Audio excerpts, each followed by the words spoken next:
Get the motherfucking strap, nigga. Just ask them how I did it. I got out the limo, grabbed her hand, went upstairs and fucked her.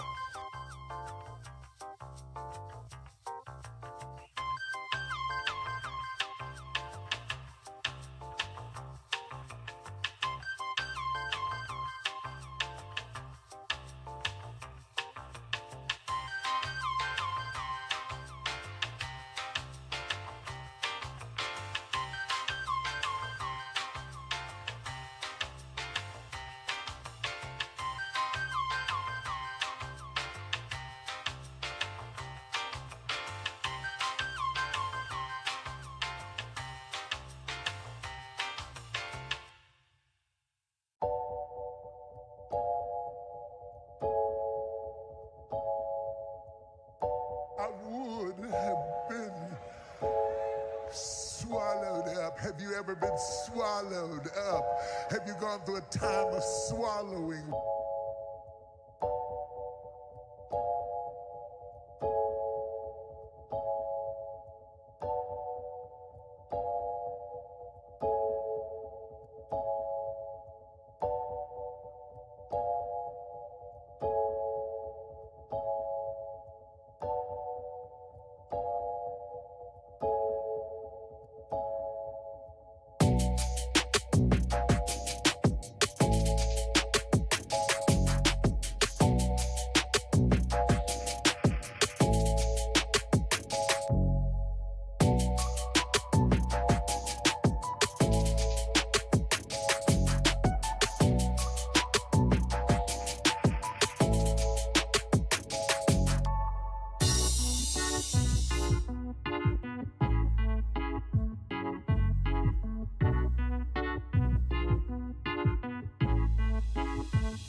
Throwback hoodie night.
I'm in Miami right now. I'm in Miami right now. I've been after your file. I'm on Ocean Drive. I'm in Miami. In Miami right now. I've been after your file right now. On Ocean Drive right now. That's on my mama. I'm in Miami. I'm After I go to the video, so I'm going to Cali. I said I'm too official. I'm out with them niggas. I said, man, the rapper on the city, that nigga, he wicked. We pull out with them guns, you know me in the real. Well, mama pays, I ain't having ever since that I was hell. Now I can't look like a pay and I will never squeal. Whenever ever on my mouth, cause I swear I'm too real. Yeah, I'm in the ring scoring. I'm in the life for real. Why the fuck you can hate it? I ride you to jail. You gon' really piss me off. And I'ma pull up with the steel. I'ma pull up with the drink, go and get your ass killed. Man, stop camming, cause I'm fucking wicked. I pull up to your city, tell me your location, bitches. You know we fuck that shit. My youngest know you killin'. I wanna grind, got money on my mind, put money on my wrist, so I can spend the time. You know I'm rapping the job and I'm trying to eat. All around the world I'm doing shows, I really come to eat. They trying to play on me, I swear I'm doing shit. Remember my time, I was poor and I ain't have shit. Every day I'm just riding by the same outfit. I done came up, I'm switching cars, yeah, I'm switching shit. These niggas mad at me, ain't wanna clone me. I'm in Miami right now, I'm off of South Beach. I'm living large, I'm living life. They know me, wanna take my life, yeah, it's on my mama. I'm in Miami, I'm out there doing this video shooting, going to Cali. I'm on my mama, and I'm in Miami right now. I'm in the 305, yeah, I'm on Ocean Drive, pull up with a red car. My life is on now, they wanna play with me, they wanna clone me. I'm bad bitch, Latino, she wanna sleep with me. I'm in the 305 right now, I'm in Miami right now, on Ocean Drive right now. I'm in Miami right now, I'm in Miami, I'm in the 305, I'm in Miami, I'm in the 305, I'm in Miami, I'm in the 305, I'm in Miami, I'm in the 305, I'm in Miami right now, yeah, I'm on Ocean Drive, I'm in Miami right now, yeah, I'm on Ocean Drive, yeah, in the front car, that's don't look at me, I'm the youngest in the game, you can't beat me, cause I'm that nigga from the bottom, no, I will never change, diamonds on my hoodie, I got diamonds on my chain, I'm in this song, no, I swear, ain't no game, yeah, in Miami right now, and the 305, yeah.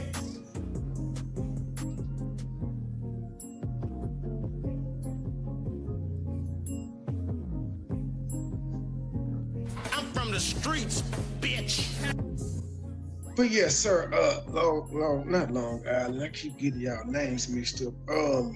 Real late night TV. I don't care what you be talking about in your lives, sir. I don't care. You can continue to watch me or have somebody watch me and do what you do. As I said to you on your community post, nigga, just stop talking about it and do it. You don't have to wait until Monday. You get 5, whatever the fuck you said. You have my permission to do whatever it is that you're going to do now. You don't have to come on your live every day and say what you gonna do, sir. We know you gonna do it. Just do it. God damn. You talk too goddamn much.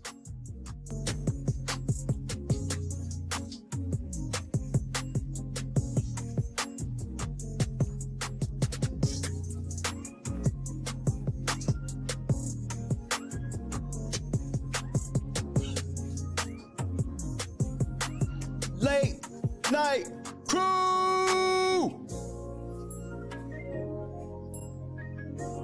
What's happening, cuz?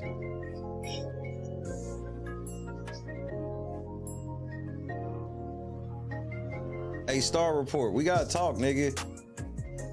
You just ruined your life today. Y'all noticed the stream gone, right? Where'd it go? Oh, it'll be back though. It'll be right back though. You know, Regina said something to me earlier. Regina said this might be my calling. Maybe you should take the word might out. Everybody else say what's up to your boy. We got a lot to talk about, cousins. Got Got a lot to discuss.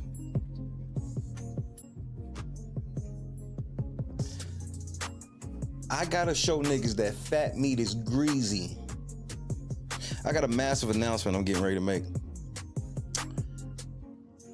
KS Dub, Nessa, David, Janice, Bob, Scott Johnson, Victoria, Miss George, Trapping After Dark, Cam, what up, cuz? P Fox, we in this bitch. Josu, what up, nigga? We in this motherfucker. Carefree, what up? Clee. All right, then. Let's go to work. Shout out to Clee Jr. Jr. I just felt like it. James, what up, dude? Odette, what up, cuz? Hey, Money Boy Trey, didn't I just see you on Truth Hurts channel? Make it easy for me. But I expect this from you. You don't give a fuck. You one of them crash out niggas that you, when you go down, you take all of your best friends down with you. You one of those. So I don't hang with niggas like you. Mac Daddy 101, what's happening? If they can't take the heat, then get the fuck out the kitchen. I couldn't have said this any better myself.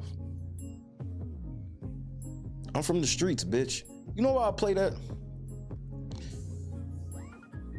It is a reminder to me of never forgetting where I came from. See, to y'all, that's that gangbanging shit. Nah, nigga. I'll never forget being homeless on the streets, nigga. Ever.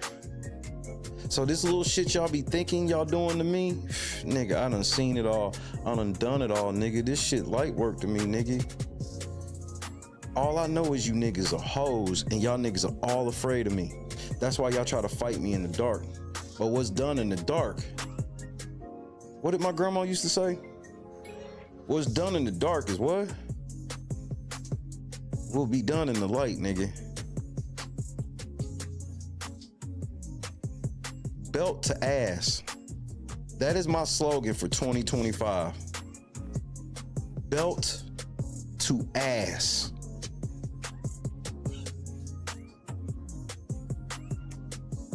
Belt to ass.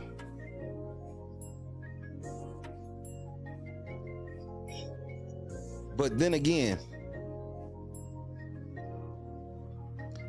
I'm probably lying. I'm about to listen to a song and then we about to have a little discussion.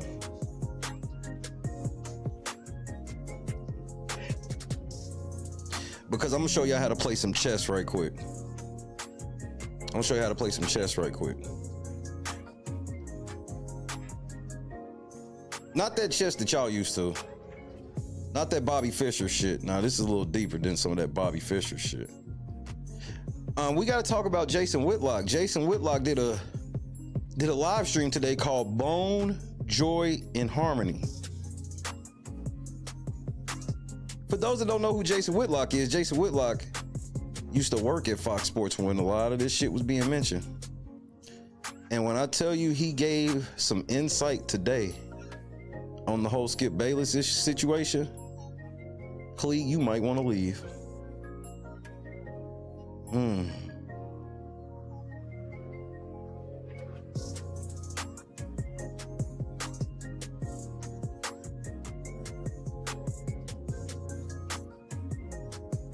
These niggas mad at me. Clone me. I'm in Miami right now. I'm living large. I'm living life. They hating on me. Hoes this in my hood. Yay.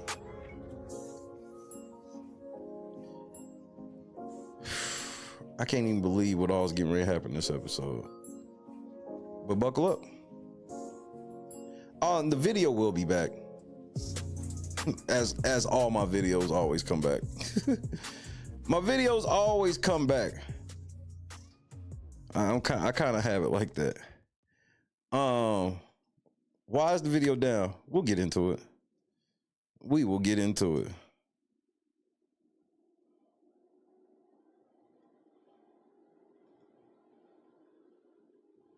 You know what? Yeah, this is perfect for you, nigga.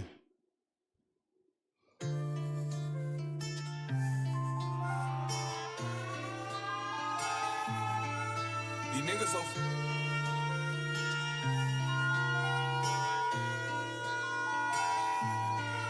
These niggas so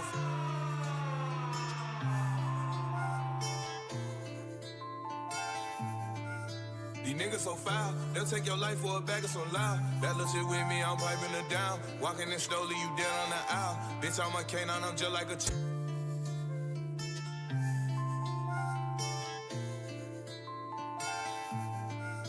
These niggas so foul, they'll take your life for a bag of some loud. That little shit with me, I'm piping it down. Walking in slowly, you dead on the aisle. Bitch, I'm a canine, I'm just like a child. Get your own drill, tryna bite my style. After we fuck, she get up and she smile. I was on 85 South in the SUV, finna go get P. Got an iTag plug and he weighing on me. Got a Northside bitch and she laying on me. Got a carbon 1.5 a nigga laying on me. Had a lot of bone nigga go change on me. Put some racks on your head, I know life ain't free. Excuse these kids, these shoes ain't cheap. Got 100 rounds on me, so I ride around deep. When she open up the legs, I'ma go inside deep. She done show the true colors, she a bonafide freak. Gotta show the true colors, I'm a bonafide plug. Got real good bug, got white run up, got cow killer swell. Niggas say gon' rob me, I think not. Every time I buy new, tryna buy a new Glock. I'm rich dog, I can go and buy a nigga block.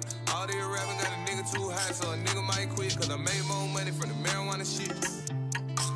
Drop a bag on the scale, then I drop me a hit. Tryna sabotage, can't stop this shit. I ain't have a car, I was walking this shit. Now these thoughts be stalking this shit. All these blues, I'ma pocket this shit. When you shootin' at 'em, make sure you don't miss. Got 2 A messing with made up names. I'ma go swipe with 'em for a bust down chain. Got a bad little baby and she rockin' French braids. Why we never see you? Cause I don't like fame. She been riding all night, so I know that she drained. And these hundreds on me blue, nigga, just like the flame. Growing up, all a nigga went through with pain. Jumped out the balcony with 12 can of raid. Balenciaga triple S, all white base. Summer whole county, I ain't talking about a date. Every year, nigga, music get better with age. I ain't got a dick ride, I'ma ride my own way. These niggas so foul, they'll take your life for a bag of some loud. That little shit with me, I'm piping it down. Walking in slowly, you dead on the aisle. Bitch, I'm a canine, I'm just like a child. Get your own drill, tryna bite my style.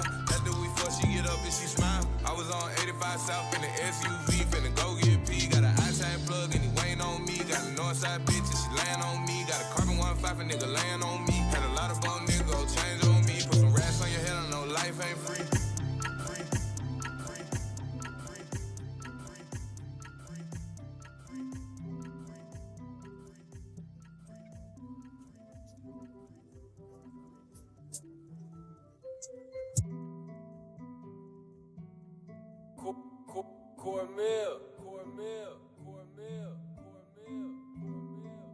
They tried to come take down my music from streaming. They tried to come stunt the growth of my releases. Got beat for 14 and this shit is decent. Got y'all here for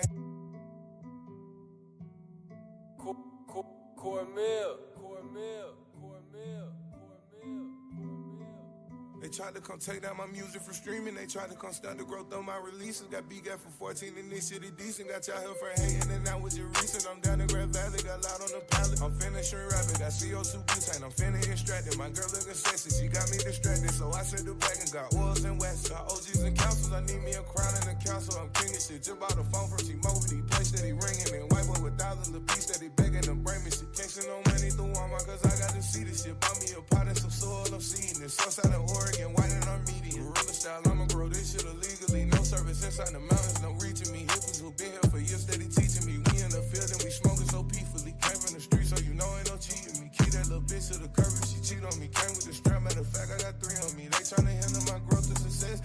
She tryna lay down the night of her set. My bedroom a pool cause she overly wet. Trapping all night made me flood the protect. Trapping all night made me flood the AP. Walking in the house and I fuck her to sleep. Then back to the trap, I ain't missing a beat. 50 cal made this little nigga retreat. I'm saved by the bell like I'm slaying in the street. Watch out the flame and my tire gon' squeeze. My nose in the air, I might turn down the free. All the work I put in got me very fatigued. Been through some shit that you wouldn't believe. Can't handle my lifestyle, I think you should leave. No label behind me, I'm still on the cheat. Cause I know my success is dependent on me. And I know my little children dependent on me. Whether rap work or not, I'ma have me some P. Whether rap work or not, I'ma swipe some CC. If I'm broke, that hoe used to turn on, they know now. A day they just all seen them come out, they clone. No distraction tonight, let me turn on my phone. Finna go drop a tape, let me get in the zone. Finna stop all this thin man inside of a cone. I miss 20 plays every time I drop a song. Got a back to sell all of this shit cause it's strong. I know that shit risky, I might trap along. By any means, I gotta get this shit gone. I promise my trap is gon' jump like a frog. Came from the street, so you know ain't no cheating me. Keep that little bitch to the curb if she cheat on me. Came with the strap, matter of fact, I got 3 on me. They tryna handle my growth and success. She tryna lay down the night of her set. My bedroom a pool cause she overly wet. Trapping all night made me flood the protect.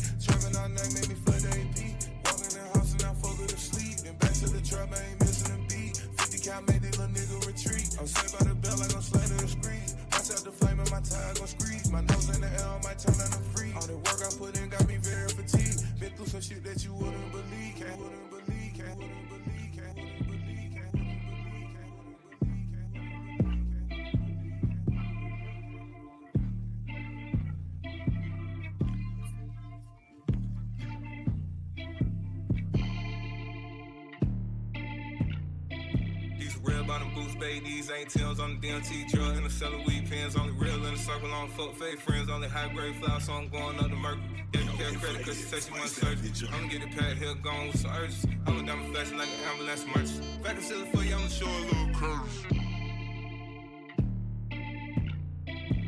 Real bottom boots, baby. These ain't Tim's on the DMT drug. In the cellar, weed pens. Only real in the circle. On fuck fake friends. Only high grade flowers. So I'm going up the Mercury. Yeah, you care credit cause she said she want surgery. I'ma get it pad here going with some urgency. I went down my fashion like an ambulance merchant. Back and silly for you, I'ma show a little courtesy. I just love friends, so I got overseas currency. I'ma answer love me, they regret that we broke up. Two Latina bitches with me getting cold up. Plug got a nigga way down with your hold up. When the shit done dry, I'm about to hold ya. They know I'm growing endo, you can tell from the light bill. I'ma start a pandemic just like Chinese. Counting up while I'm watching Netflix, strength thing. Niggas ain't ballin', they can never ever make team. Nigga, this is out of weed, I don't do nicotine. Pretty bitch round with me, she got high self-esteem. Presidential broke nigga, bust down Jubilee. Bought a trap car just to get from point A to B. Even when I was a child, nigga couldn't play with me. Told my old lady, nigga, touch you, I'm cute as that. Got a blue check, ain't talking about Instagram. Had to buy a Euro cut suit, I'm a busy man. I ain't got time for the gossip, I'm a busy man. I don't do the Gucci, nigga, I don't do the dapper down. I'm trying to mail it back alive to my bigger fan. I can let shit slide, I can be the bigger man. I ain't talking college, but my shoe cost a couple bands. G&G, I'm low, 600 in my belt. Don't need no shooters, I shoot on myself. Don't need no workers, I serve on myself. I want that green like a motherfucking self. On my shit, I when I test it, it's milk. I wanna test on you, babe, I swear that I can't help. Come on. They don't want work cause them niggas won't lose. So my little chick lose that damn attitude. I'm not afraid to get rid of you. Play with the game, but it's real to you. I am not normal, not typical. My African scammer, Somalian. I got size and smoke all in my oxygen. Start a pandemic just like Chinese. Counting up while I'm watching Netflix, strength thing. Niggas ain't ballin', they can never ever make team. Nigga, this is out of weed, I don't do the nicotine. Pretty bitch round with me, she got high self-esteem. Presidential brother, nigga, bust down Jubilee. Bought a trap car just to get from point A to B. Even when I was a child, nigga couldn't play with me. Bought a trap car just to get from point A to B. Even when I was a child, you niggas couldn't play with me. I'm getting ready to, first of all, nah, you know what? I want to listen to Dr. Rose. Then I can go to work. Fuck you.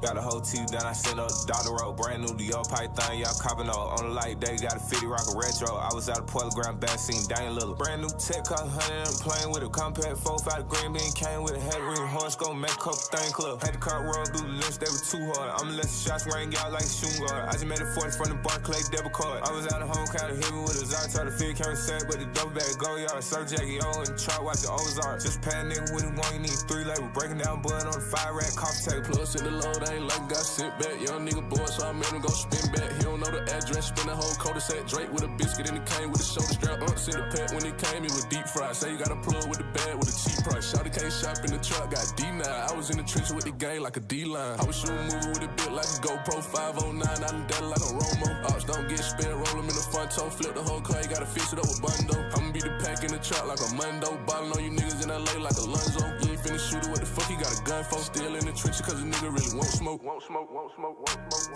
a whole TV down, I sent up Dr. Road, brand new Dior Python, y'all copping on the light day, got a 50 rock a retro. I was out of Portland Ground, back scene, Dane Little. Brand new tech, cost 100, I'm playing with a compact 4-5 green bean, came with a head ring, horse, go make a couple thing club. Had the car roll through the list, they were too hard. I'ma let the shots ring out like shooting guard. I just made a 40 from the Barclay debit card. I was out of home, kinda hit me with a Zard, tried to figure carry set, but the double bag go yard. Surf Jackie O in the trap, watch the Ozark. Just pad nigga with him, one, you need 3 label, breaking down bud on the 5 rack, coffee table. Had the car the road truck, made a few jewels in it. Too much jewel, cause I ain't got room in it. 1 stick, 1 compact, got 2 in it. 1 light skin, 1 dark, got 2 in it. 3 month run, no sweat, made 2 million. Have a T as a profile, got too many. I'ma get some M's, I don't care what it cost. He gon' catch a body for the circle, he don't care what the cost is. Pull up with the blackout, nigga, we on pause shit. We gon' treat the nigga like a mosquito, we on all shit. Me and J Rock counting up, eating crawfish. Going with the black like a nigga playing offense. Niggas say took something from me, that nonsense. Cartier having it baguette with the blue lens. 2 rat sweatsuit playing with the red trunk. Riding in the sprinter with the TV and white seats. We gon' leave a nigga outstretched with a white sheet. Signed 47 in New York, got big feet. They was 13, 25, I just bought 3. I'm a fleet every time, they ain't never call me. Shout at this point, she said you ain't never call me. I was playing music, fucking little shout at all beat. I'm a real plug, I ain't talking to you, pep squeak, fuck it. I'ma go and get it here next week.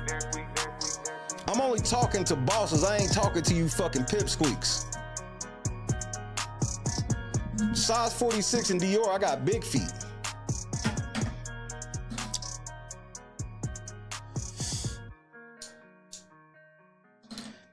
Troy Terrain, you bitch ass nigga, come on to the floor. Come on to the front. Because watch this little magic trick I'm about to pull. Troy Terrain, I got some, you see the pinned comment, I got massive news.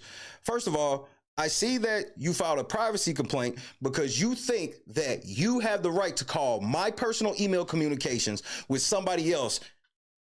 Privacy of your complaint. No. You just committed perjury again. Hey, you can do whatever you feel you need to do, nigga, but I got some bad news for you. This will serve as legal notice with intent for legal action. What does that mean, Troy Terrain? On January 21st, 2025, Late Night Crew will be suing your black ass in the Federal District Court of North Carolina.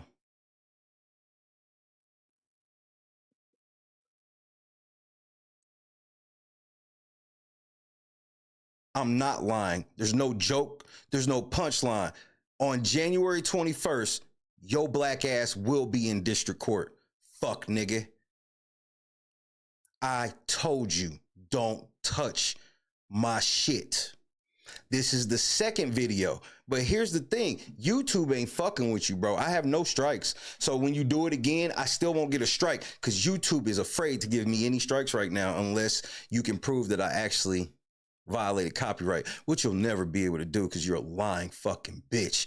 January 21st, 2025, Troy Terrain will be in federal district court over his lying ass. Oh, and I want you to duck service. That way I can be done with the entire case in a month.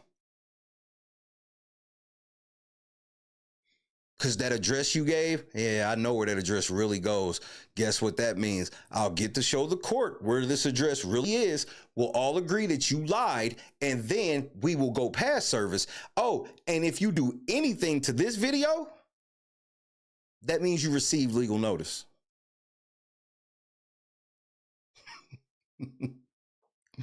If anything happens to this video, this will be proof that you received legal notice. Because nobody's gonna believe that I just heard parts that I didn't really hear and I filed this shit, but I didn't hear anything about. No, you heard me, nigga. You heard me loud and clear.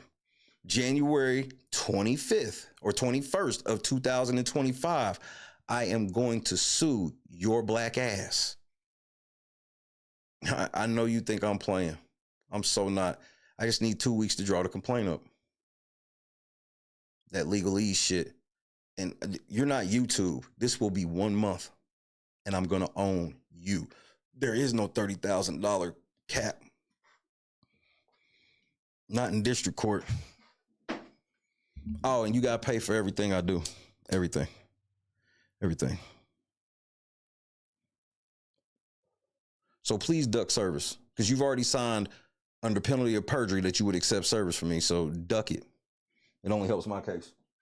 I'm not playing these YouTube games with you, bitch. I told you, I don't play fair. I play legally.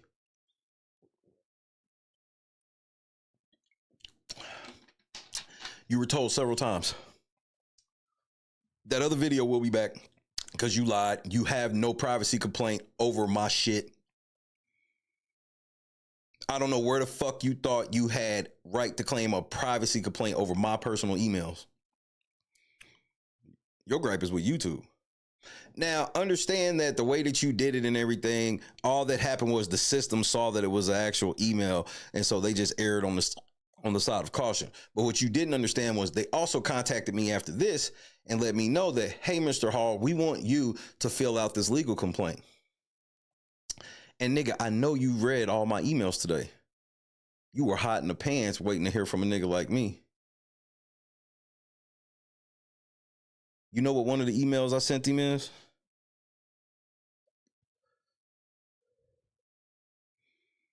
I know he thought, I don't know what he probably thought the email was going to say. It had 4 characters.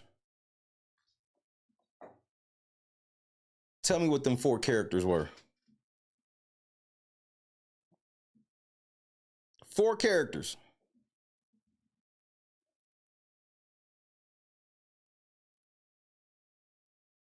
If you know what the 4 characters were, put it in the chat. 4 characters. That's all I said in the email.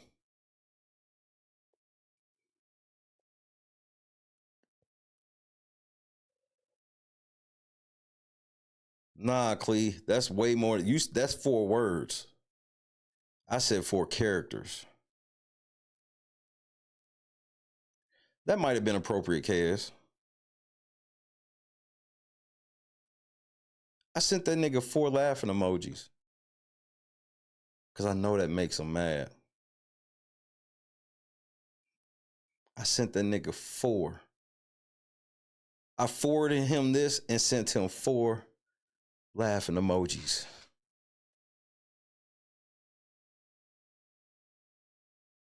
There's nothing you're going to do to disable my channel. And bro, I don't give a fuck about that video. It was a video about you and Trey. It wasn't like it was getting ready to do numbers. But I'm getting it back too. All I needed was for you to fuck with one more video, and you did it in a different way, which proves everything that I'm about to prove in court. So I'm done playing with you, nigga. On January 21st, you have been legally notified.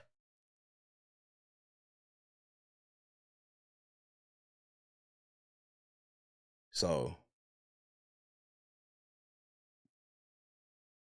hey, anything happens to the video that Point and Shoot used, I'm just going to go ahead and do a grand premiere replay of it so you can fuck with it too. Why don't you file a copyright strike on Point and Shoot? You scared? Why? Because he got more subscribers than me? No disrespect to the sheriff. I'm the nigga you need to worry about.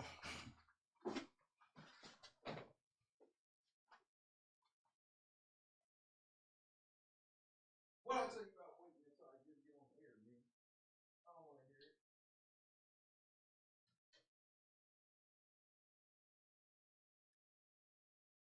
it. Size 36 in Dior. I got big feet.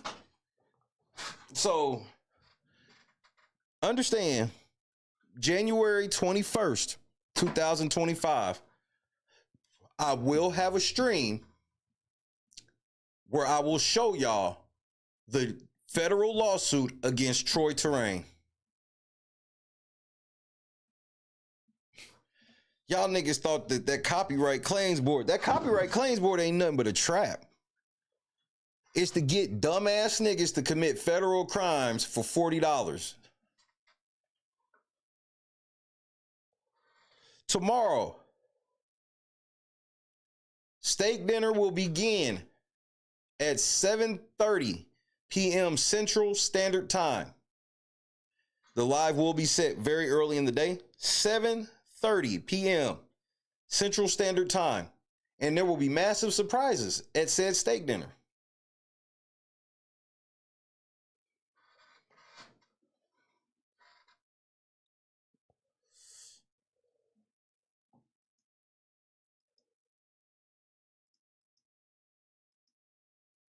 So let me show y'all something, because I know how niggas lie. Because men lie, women lie, numbers don't.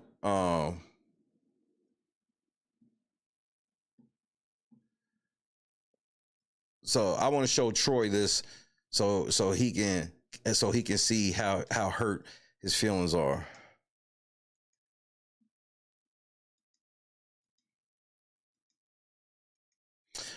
Troy Terrain, you see this right here? You see how it says 1 of 3 copyright strikes, but there's 2 videos down, right? Well, that's because after they saw what you did on the first one, they refused to even acknowledge this shit you've done going forward. You see where it says active community guideline strikes? You see where it says warning? Yeah. Your little privacy complaint games and all that shit does not affect our account. We are in litigation with YouTube. I keep reminding you this. They're not going to do anything that they should not do with my account. Not right now. Not right now. Not right now. I spoke with YouTube lawyers today. I'm taking your black ass to federal district court in a certain district in North Carolina, because there's 3 districts in North Carolina. You know which one I'm going to. So please file something on this video. So that way I can prove you've seen it. Damned if you do. Damned if you don't.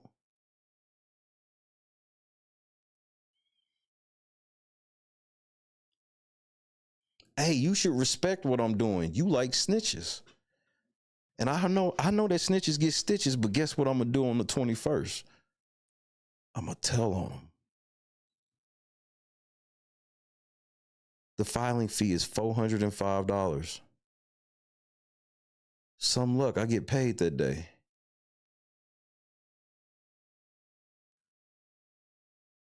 January 21st, 2025. I'm not spending the 40. I'm spending the 400. And you got to pay me that back too. And when you try to duck paying me, I will move for garnishment of your AdSense immediately. And you won't have much AdSense because your channel will be terminated.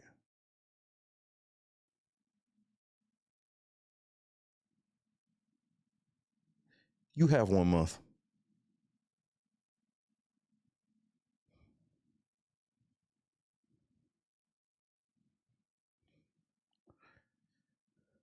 You have 1 month.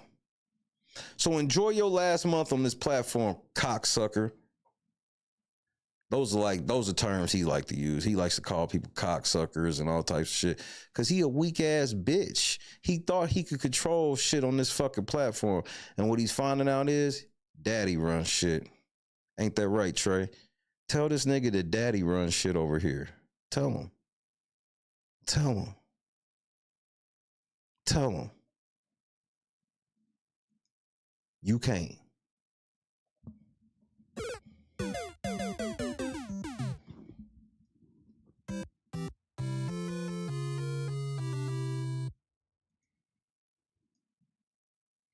So, I want to remind you of one last thing before I move forward with my night. The only thing that truly matters today. Tactical nuke incoming!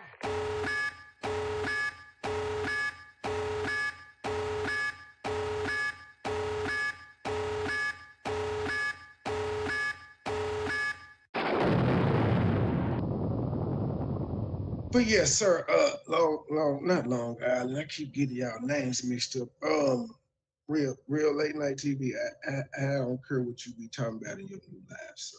I don't. I don't care. You can continue to watch me or have somebody watch me and do what you do. As I said to you on your community post, nigga, just stop talking about it and do it. You don't have to wait until Monday. You get 5, whatever the fuck you said. You have my permission to do whatever it is that you're going to do now. You don't have to come on your live every day and say what you gonna do, sir. We know you gonna do it. Just do it. God damn. You talk too goddamn much. How much you want to bet that his lawsuit fund still has the same amount in it?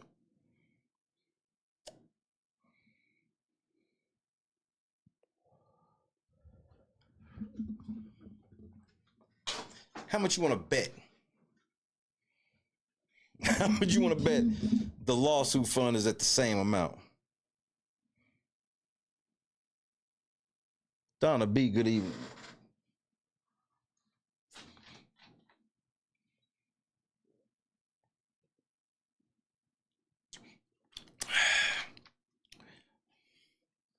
Troy Terrain, I watched them timestamps too, and it was hilarious. I was like, man, you're a fucking pussy. You a straight bitch. I need daddy YouTube. I'm the tough star guy. I'm so tough. YouTube, help me. Help me. Help me. Remember that shit, Trey? Remember that? You like how I'm using it on Troy now? I'm using it on the next nigga that's getting up off here. Remember that shit? Remember that? Yeah. Remember when Berg was crying for help and that shit was so motherfucking funny, wasn't it? It was downright hilarious, wasn't it?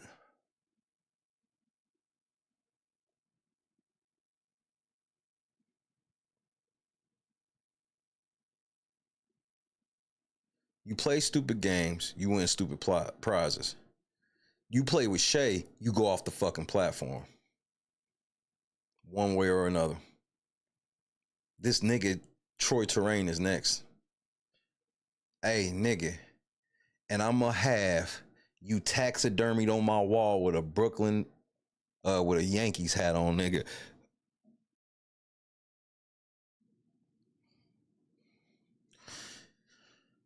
My calling is to rid YouTube of false copyright strikes. No case is too big for me. No case is too small. And I'm about to prove it. Because Trey's about to see what I'm about to do to Troy is what I was getting ready to do to Trey. Y'all forget, I have a whole federal lawsuit completely written out against Mark Avington right now. I do. I just haven't filed it.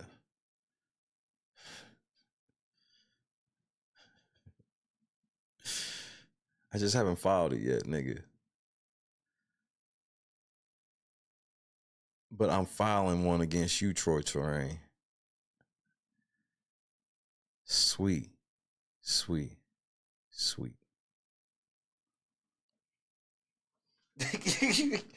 Hey, Yao Ming found this shit funny. Yao Ming, I called Yao Ming and I told Yao Ming that I told him that motherfucking Trey channel got popped, and then I told him what Troy Terrain did, and that was the screen. Nigga, he took a selfie and sent that shit to me. I was like, yeah, you crazy little motherfucker. Allegedly. This is all alleged. I am excited that I on my retirement night, we will leave as a winner. We will leave the game as a winner. So shout out to me's. I will let the audience decide this evening. If you would like to hear Sharp Rob utterly obliterate Frederick Jala, aka Poetik Flakko, who, bro, you next on my radar. Cause see, here's what's gonna happen. Once I do Troy Terrain, my credibility is gonna be on a level unseen by man. These are facts, unfortunately. Because the YouTube shit, once it gets to a certain point, we already know I'm not going to be able to talk about it no more. We're not. I'll be able to talk about copyright and shit all I want. I just won't be able to refer to that case. For some odd reason. For some reason, I don't know why, but...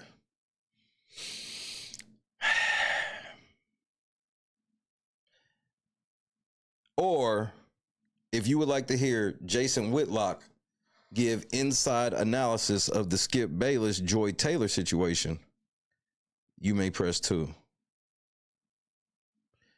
Now, hit the like button or get the fuck out. Now, hit the like button or get the fuck out.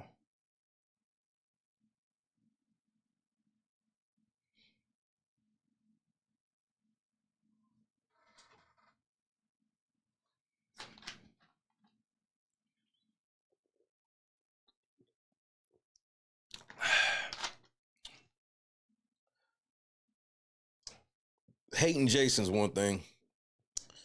I see eye to eye with Jason Whitlock on a lot more than I used to, but not enough to really be like I rock with him. But wait until y'all hear this shit.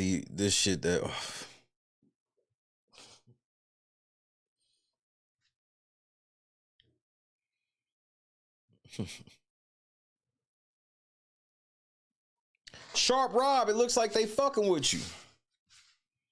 Yeah, church. Hey, Sharp Rob, I got the video. If you want a copy of it, I got a copy of it, Sharp. Sharp Rob don't understand the vault. Sharp Rob, let me explain to you the vault, my nigga. Oh, hold on. That's just the audio one.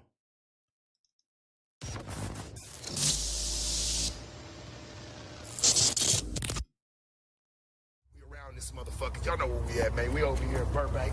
This bullshit ass no this jumper. shithole. You dig? Sharp Rob, I got a copy if you still want that. I heard you talking about it just the other day. I got one. You dig? Big church. Big church. And no charge, Rob. No charge. I'm not that type of YouTuber. It's a piece, just consider it a peace offering from me to you. Hold on, let me put this Bone, Joy, and Harmony tag on here. Sharp Rob spoke on the Poetik Flakko point and shoot fiasco, and it was good. Let me get a timestamp first, because it was nice into his stream. I forgot exactly where. Okay. All right, I got you, big church. Does that mean you go to church? Or, you know what? We'll talk about that later.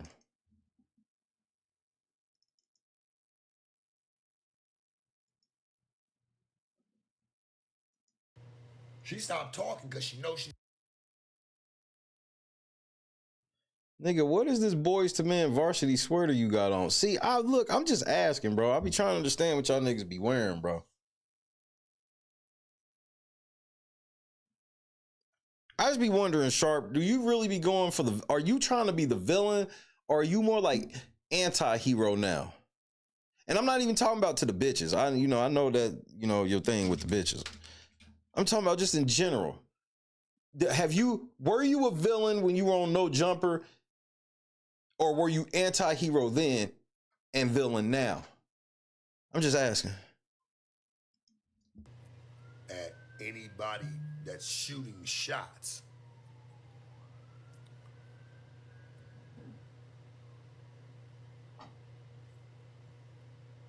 Let's dive into this one. Let's see what it's on. Nigga, what year did you win the championship, nigga?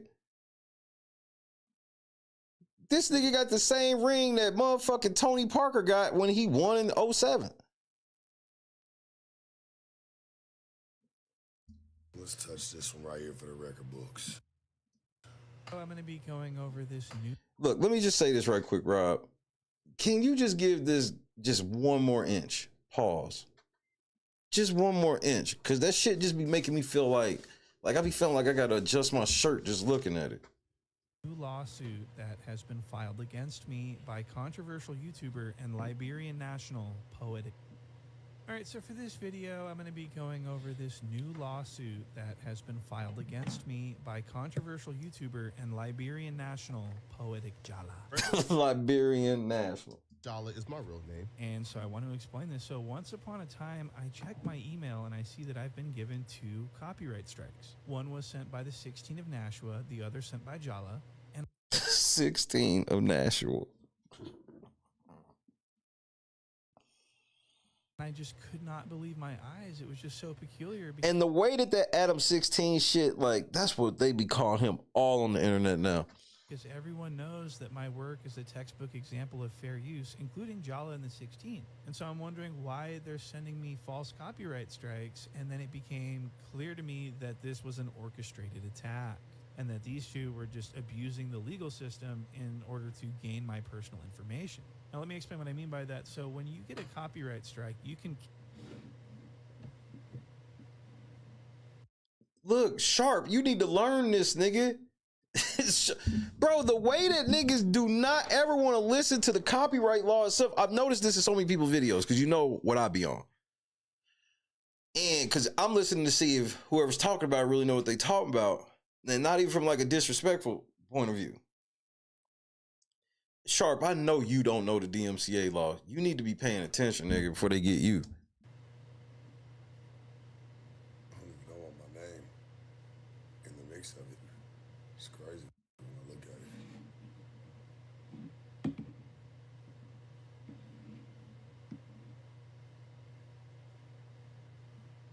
Yeah, but okay, Sharp. Oh, I'm gonna have to do some teaching. I can already sense it. I can sense. And mind you, because me and Point Shoot, like, I ain't never, want somebody following him. Oh, well, I see. Anything that has anything like that, I get it. And you was getting play off of it. Well, at least you know I ain't say nothing ever. Because you would have been said it. That's facts. That's facts. If Sharp had ever did anything near this to motherfucking Point Shoot, yeah, we would have heard about it. That's big facts. You ain't gotta like me, motherfucker. And I ain't gotta like you, but you already know. Hey, I ain't got nothing to do with anything in that mixture. I don't even like. Hey, that's some real shit, Sharp Rob. Hey, this might be one of the realest things I ever see you do, Sharp. Anything like that, my name in the mix that your shit got flagged. I have to flag a motherfucker. The copyright strike and say, no, I'm not. Nah, but you really didn't have nothing to do with it like that, Sharp. It's just that whatever that, like, they named the video at the time, because they probably just put your name in at the time because you was topical or whatever. That's just the official title. That doesn't implicate you in this issue at all. Not in any way. Infringing, this is fair use. And what this does is it forces the person who gave you the strike to either file a lawsuit against you or leave you alone. And if they don't file the lawsuit within 10 days, the video gets reinstated and the strike gets lifted from your channel. But the big thing that everybody misses is that the person that filed the strike, they are not in the clear and they are officially guilty for a misrepresentation case, especially if they wrote something in the claim that was knowingly false. Channel. But when you fill out a counter notification, you have to provide your address and your phone number and all of your doxable information, because in case they actually do want to file a lawsuit against you, in case it's like true infringement, then they have contact information. So a lot of people are abusing this, and they're just like using this copyright system as a way to harass people and get their information. And so given that I had 2 copyright strikes and that I was like suspended from uploading and everything else, it was very serious. They were causing direct harm to my channel. I had no choice but to send the counter notification and include my personal info. So I send the counter notification. About 2 weeks later, the video that was struck by the 16 is reinstated and the strike is removed from my channel. However, Poetik Jala is so stupid. Good night, Bob. He actually went through with it and filed a lawsuit against me for copyright infringement. Now this is where it starts getting Sharp's like, nigga, what? Because Jala makes a huge mistake. And I'm so happy to be able to share this with you. I'm shocked that he did this. I'm like, what are you doing? You're so stupid. And so this is the first clip that we're going to watch. Why does he say that shit just like, it makes you say that. If you ever get like legal papers from somebody and they lied in it and you know how the law works, that's your response. You're like, oh my God, like, why are you so stupid? Like, you can't do that. You really think nothing's going to happen to you? This is Jala, and he is reacting to my community post. I was letting everyone know what's going on with the strikes and everything, and Jala got upset about this because he feels like I'm getting a little bit too powerful for him or whatever. He's obsessed with this word power. He starts going off about power, and you have no power, and I have the power. Wait till you watch how powerful he thinks he is. Look at this. Now I'm just waiting for the strikes to be lifted or for them to file a federal copyright lawsuit against me. But do not worry, these malicious claims won't be going unpunished. Thank you guys for your patience. So first off, man, I don't know if you got the memo, bro. You can't punish me, bro. You have no power. Who do you think you are? Punish who? How? What do you mean who? The who would be you, and how would be take your lying ass to federal court, nigga, and move for summary judgment, because you have no evidence to the contrary. By telling more lies? By making a dozen more videos lying on me? What's next? Are you gonna... He doesn't have to defend anything he made in any videos other than the one you claim is yours. Say that I'm raping my sister too? You have no power. And I'm not saying I'm some type of like powerful dude or something, because I'm not powerful at all. But why would you even want to create like enemies on YouTube? I guess I know that I'm powerful. I know that I'm climbing up in this world, bruh. Once I start listen, I know I'm climbing up in this world, bro. Yeah, I feel you, Sharp. Like, this nigga's bugging. Once I start having homosexual. So as you can see. All right. What is this? Oh, never mind. I know exactly what that is. Oh, my goodness, Sharp. Well, I look at it like this. I mean, shit, this some very simple game, and we'll get back to the video, but I'm like, damn, Church, listen, why don't you know that you're moving up in the world and there's people that are going to talk about you? Thank you. That's just the way it goes, homie. It was thick thighs. I mean, it's not real hard to figure out. You ain't even had to make this one, Flakko. When you made this one, you gave him all the ammo already. That's why he knew he had a free lunch when you did it. Real shit. Come on, Big Church. Let him know what it is, bro. This nigga is wild. You literally, and Sharp, you don't even understand the amount of free lunch he's given point and shoot. He's giving free point and shoot the type of lunch where point and shoot can literally dangle this nigga as a trophy to everybody else. Like, nigga, try me. File false copyright shit on my channel and see what happened to you. He couldn't wait. You notice he wasn't dropping anything until you went and you openly admitted that, you know, you really had no intentions of filing any type of lawsuit, but yet you had did it just to get or obtain the man's information. That shit crazy to me. And it's illegal also, Church.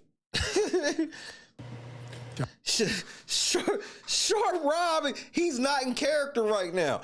This is actually who Sharp really kind of be off the air. Like, this nigga's actually he all the shit this nigga be online saying and shit, like, he know that this is way too far. Like, nigga, you can't be lying to get this nigga's information like this. Jala has this That's weird insane. infatuation with power. Insane. That's scary. He wants to be Mad scary. powerful. That's which is scary, dog. alarming. That's why I just lead with my whole fucking name up front. So the Shay Lewis Hall Senior. So that way you ain't got to go through all that extra shit, bro. And his ego is even badder than he is, because wait till you see what he does next. He actually admits to abusing the legal process in order to gain my information. This is actually not allowed. This is something that YouTube has sworn to crack down on. And so and it's also a law. Cannot wait for this lawsuit to come to a close so I can contact YouTube and let them know that Jala is a fraud and that this was all just a way to get my personal information. No, hey, that's cool. But what's not cool, what's cool is, I'm gonna separate what's cool and what's not cool. What's cool is, hey, you let everybody know, hey man, where a nigga playing with you at, or a man's playing with you at. But to go and have to like reply to them, hey bro, you caught him dead to rights. Keep it for what it is.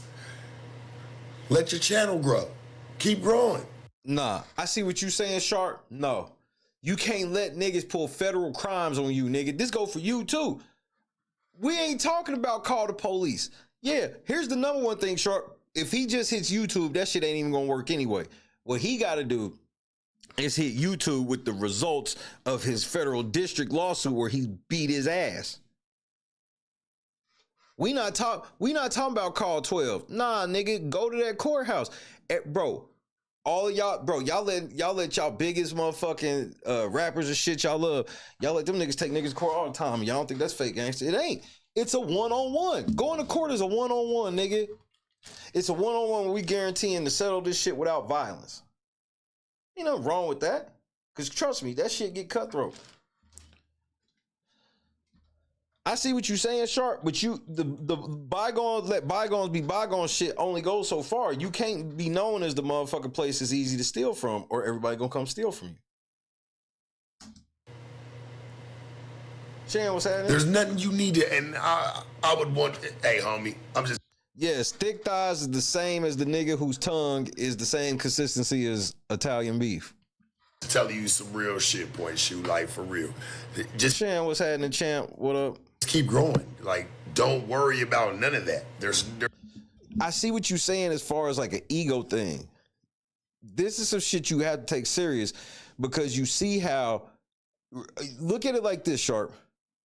They lied on him and he couldn't upload for 2 weeks, bro. That's half of his paycheck minimum. That's if we assume he makes the same amount coming back. You can't live in a scenario where when niggas get mad at you, they can get you sitting down for 2 weeks. You got to do something about that. Or this is what niggas would do. Or you end up dealing with a money boy Trey who does it a million times. There's no need. If you saw dead to rights, leave it for what it is. Don't wait to let YouTube know. You already doing your shit. Just keep mashing. Real. Nah, he's trying to get his. I see what you're saying, Sharp, but you making a bit. You can't use street politics when you dealing with business. Point and shoot is a business. Point and shoot is a business. You can't be cutting off niggas' paychecks, bro. Fucking with people's money. I see. If this was just like some macho shit, if this was a situation where Point and Shoot's like, well, I feel like he said something, a joke was too far on his channel about me, I gotta tell YouTube. That's what you're making it seem like. He filed illegal papers under the penalty of perjury. You can't. You really can't just let that shit ride. I heard that shit. Point and shoot in the building, ladies and gentlemen. Shit. Like, just keep mashing. If you already know. That's how I feel like you get the for sure winnings right there. That's all, homie. Like, it ain't no, I mean, shit, he could take what I say, you know what I'm saying? Hey, homie, it's just an opinion. I would just say, hey, leave it for what it is. You let it be known. Sharp, the first time you catch a copyright case, yeah, I promise you ain't gonna feel the same. This is how I know Sharp ain't never caught one of these. And it's coming, Sharp. You getting ready to get a plaque, bro. What you like 5,000-6,000 away from getting a plaque? There's gonna be people that's gonna try to start shit with you, and then as soon as you start killing their ass, they gonna want to just pull the plug. I'm telling you, Sharp, it's gonna happen. And you gonna feel differently when you can't upload, you can't nothing. Telling you. You let it be known. There ain't even really nothing you need to let YouTube know. Leave that shit for what it is. I think that they'll be very interested in seeing this. They but would be, but this admission that Jolly don't do does. This was wild. Many people were shocked when they saw that this is not allowed. He's openly admitting to breaking YouTube's terms and conditions. This is nuts. Watch this. But let's address the copyright claims. Now, are the copyright strikes false? No. But do I even care if they're false? No. You see, right there, Sharp, that's a problem. He can't say that. No, you can't admit, if you admit it out loud. It's one thing if he was doing it in a way that wasn't sloppy. When you this sloppy, you gotta prove the point. I have no intentions on pursuing point and shoot on these copyright strikes, all right? I just don't. I never had any intentions on pursuing these copyright strikes. What? You see, the goal of these strikes, because everything is strategic. You see, point and shoot has been running and hiding, trying to conceal his identity. Now, you know, it has been out there that his name was Michael Winters, but because... But here's the thing, Flakko. You supposed to be big West Coast. You supposed to be big LA. You telling me that I knew who point and shoot was allegedly, and you didn't? You couldn't figure it out? See, this is where I think you lying for sure. I think you wanted to know where nigga was at. Because I'm gonna tell you the truth. His whole plan was just to dox point and shoot. That's what they do. At some point, he was gonna dox this nigga. He's done it, bro. He has a history of doing this type of shit. But he burnt that bullet by filing that $40. Because he thought $40, bro, was gonna change his life, and it did. He's such a liar. I couldn't just go along with that. You see, in holding him accountable, I have to know his identity. So, no, Ronnie, you hear what's happening? Why would you be timed out, and why are you yelling? Lawsuits are filed for defamation when certain steps are being taken. Wait, he deleted the rebuttal video? Well, I got it. I got it in full. So if anybody want a copy, just email your boy. I got the video in full. Nice try though. I need to know his identity, so I couldn't just take his word for it. So my plan was file the copyright strikes that I believe they are valid, and I will explain why they're valid pretty soon. File the copyright strikes, have him respond back, and have him give his full name, his full identity, under punishment of perjury. So once I can now confirm who I'm talking to, I can now sue. So because of those strikes, I now know what his full name is. I now know a location where he can be served. So now I'm gonna take that and forward it, right? And that's gonna be used when we put together the actual lawsuit to file a defamation case on Point and Shoot. Wow. Thank you. Wow is the answer. Like, hearing him say that shit again, I'm like, you admitted to the whole shebang of a crime. This is what's called summary judgment, Your Honor. From this timestamp to this timestamp, he clearly lays out his plan to illegally file a copyright case against me, to obtain my information illegally, to allegedly file another case, and he's forwarding it to some third party as far as I know. What a fucking moron, bro. So he openly admits to abusing YouTube's copyright system in order to gain my information for a separate endeavor. What? What a fucking idiot. Oh, because I think, look, here's why. Because Point and Shoot is close to being, they think that shit's about firearms. So they not looking at it as you shouting out a YouTube channel. So I would either say PNS or Point and Shoot is one word. Because I realized that when I watched it in the clip, I was like, why the fuck would you get a 24-hour timeout? It's because they looking at it like, why are y'all talking about pointing and shooting at people? So Jala's so stupid. I don't know why he thought that he was, PNS. people were going to be like, wow, he's so clever. This was one of the stupidest things that I've ever seen on YouTube. I'm not even kidding. And he says it was also, he can sue me for defamation. So he needs my identity so he can sue me in a different. I'm gonna tell you where you can't sue him at, right? It's because he lets it be known in the very beginning of whatever videos he's been doing that, hey, it's all for entertainment purpose. Oh, Sharp Rob, don't do him like this. Look, man, I know Sharp Rob hates this nigga, bro.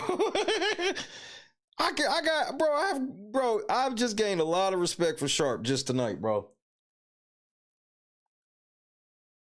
At the beginning of every fucking Point and Shoot video, he tell you, nigga, this is parody for commentary. Nigga, basically, nigga, I'm just talking shit.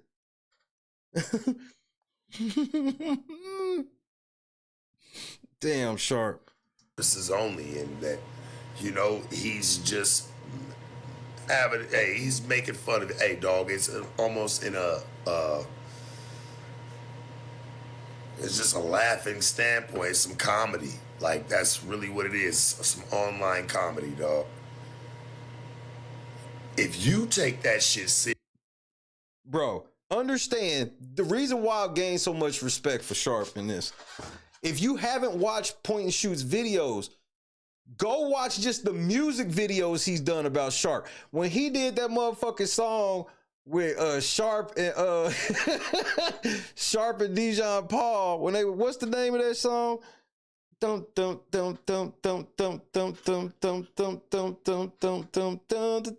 think it's Keisha Cole or somebody. How the fuck does that song go? Nigga, I'm gonna damn near have to play that shit after this, bro. I mean, this motherfucker, the shit. Sharp has got it the worst out of everybody. So to hear Sharp talk about it like this is very refreshing. Yeah, LMI trip. That's what it was. If Sharp, and I know Sharp seen that shit, he let that shit, like, he seen that type of shit. I got a whole new respect for Sharp, man. Shout out to Big Church, nigga. Serious. You not only let the world know that it bothers you, but yet you're not really gonna win that battle because it's really just some funny shit. I don't know. I don't give a fuck what Point and Shoot do anymore. Hell, if anything, nigga, keep us moving. All of us. Let him rock. Who cares?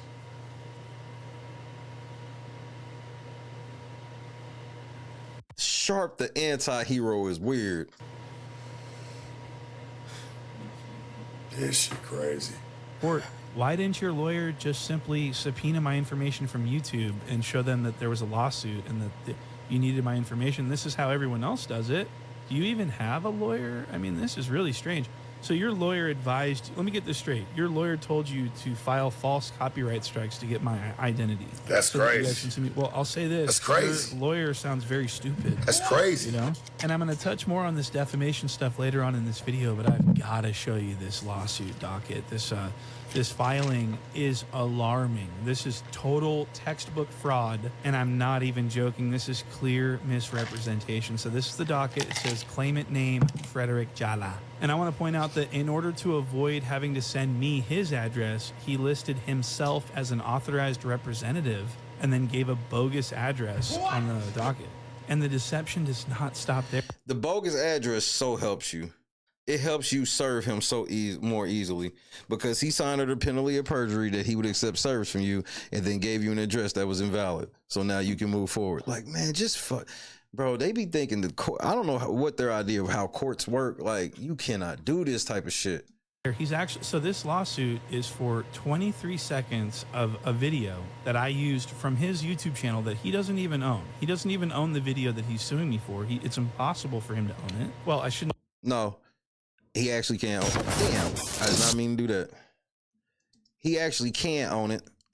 He can own it, but it's extra flimsy. Like, he can own it. Adam couldn't do shit about it because he used it in fair use to create his own content with it. So it's like the same thing there. So he do have the right to contest it, but he knows that he don't have the right to contest it because what makes it even worse for him is that you're mad at somebody reacting to a video of you reacting to something. Like, just, you can't do that. Okay, I'll give you an example. So right now, if I do a video where I'm reacting to a point and shoot video, as long as I follow the fair use guidelines, it's my copy. As long as I use fair use. So all of them videos that you've done, that you did transformative work to no jumper videos, even though you got no jumper, you got Almighty and all of them, you got them in the video, it's still, you own it because you created that video, even though we don't see you when we see them. That's how the copyright law works. Now, if you stepped over the fair use line, then you can't make it yours. So if Jala is legally reacting to that no jumper clip, then his work of it is his copy. It wouldn't be no jumper's copy. Right. You can use others' work to create your own work. So whatever video that he was reacting to that you used, that would be his video and not no jumper's video. Unless he illegally unless he wasn't doing fair use. If he did fair use with that no jumper shit, it would belong to him and not no jumper. Which Adam will be happy about. Adam don't want no problems in this shit. So it's all about if you create your own work. So this shit right here, this is my work. I'm using Sharp's Rob shit in fair use because I'm giving commentary on his thoughts on a certain situation. So even though at points we'll hear him, it's still my work. Now, if he wanted to contest it, he could contest it. He'll lose. But I can literally get this video registered with. So that's the thing. He could have got his video registered, but he didn't pay the money, which I don't even understand why he did that. Why didn't you just pay the money? I have videos literally registered right now that I'm reacting to stuff. No, see, point and shoot. That's where y'all be messing up, bro. Y'all be putting too much faith in that AI and them AI responses. What you got to do is, I promise you, read section 512 of the Digital Millennium Copyright Agreement. Because that's what it gets judged on in court. It's not going to get judged on Google searches. It's going to get judged on that. It's all about if you use fair use. That's what it's all about. If you use fair use, it is your work. That's why they can't, that's why they lose in these copyright courts and stuff. Because you can't, if they could, then they would actually have a case against you. But they can't because they don't, because you did use it in fair use. You give commentary and do parody to the stuff. The only way that they can claim it is if you took, so let's say the 27 seconds. So let's say the 27 seconds.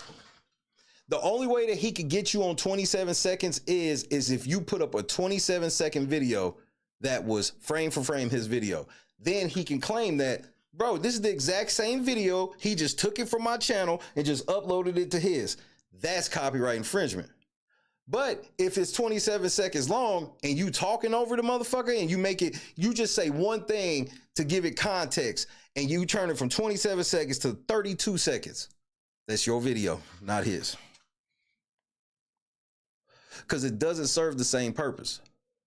That's the big thing. The big part is, does it serve the same purpose as yours? And he can't say yes unless he can claim that he can put you on his videos. So while I'm sitting here,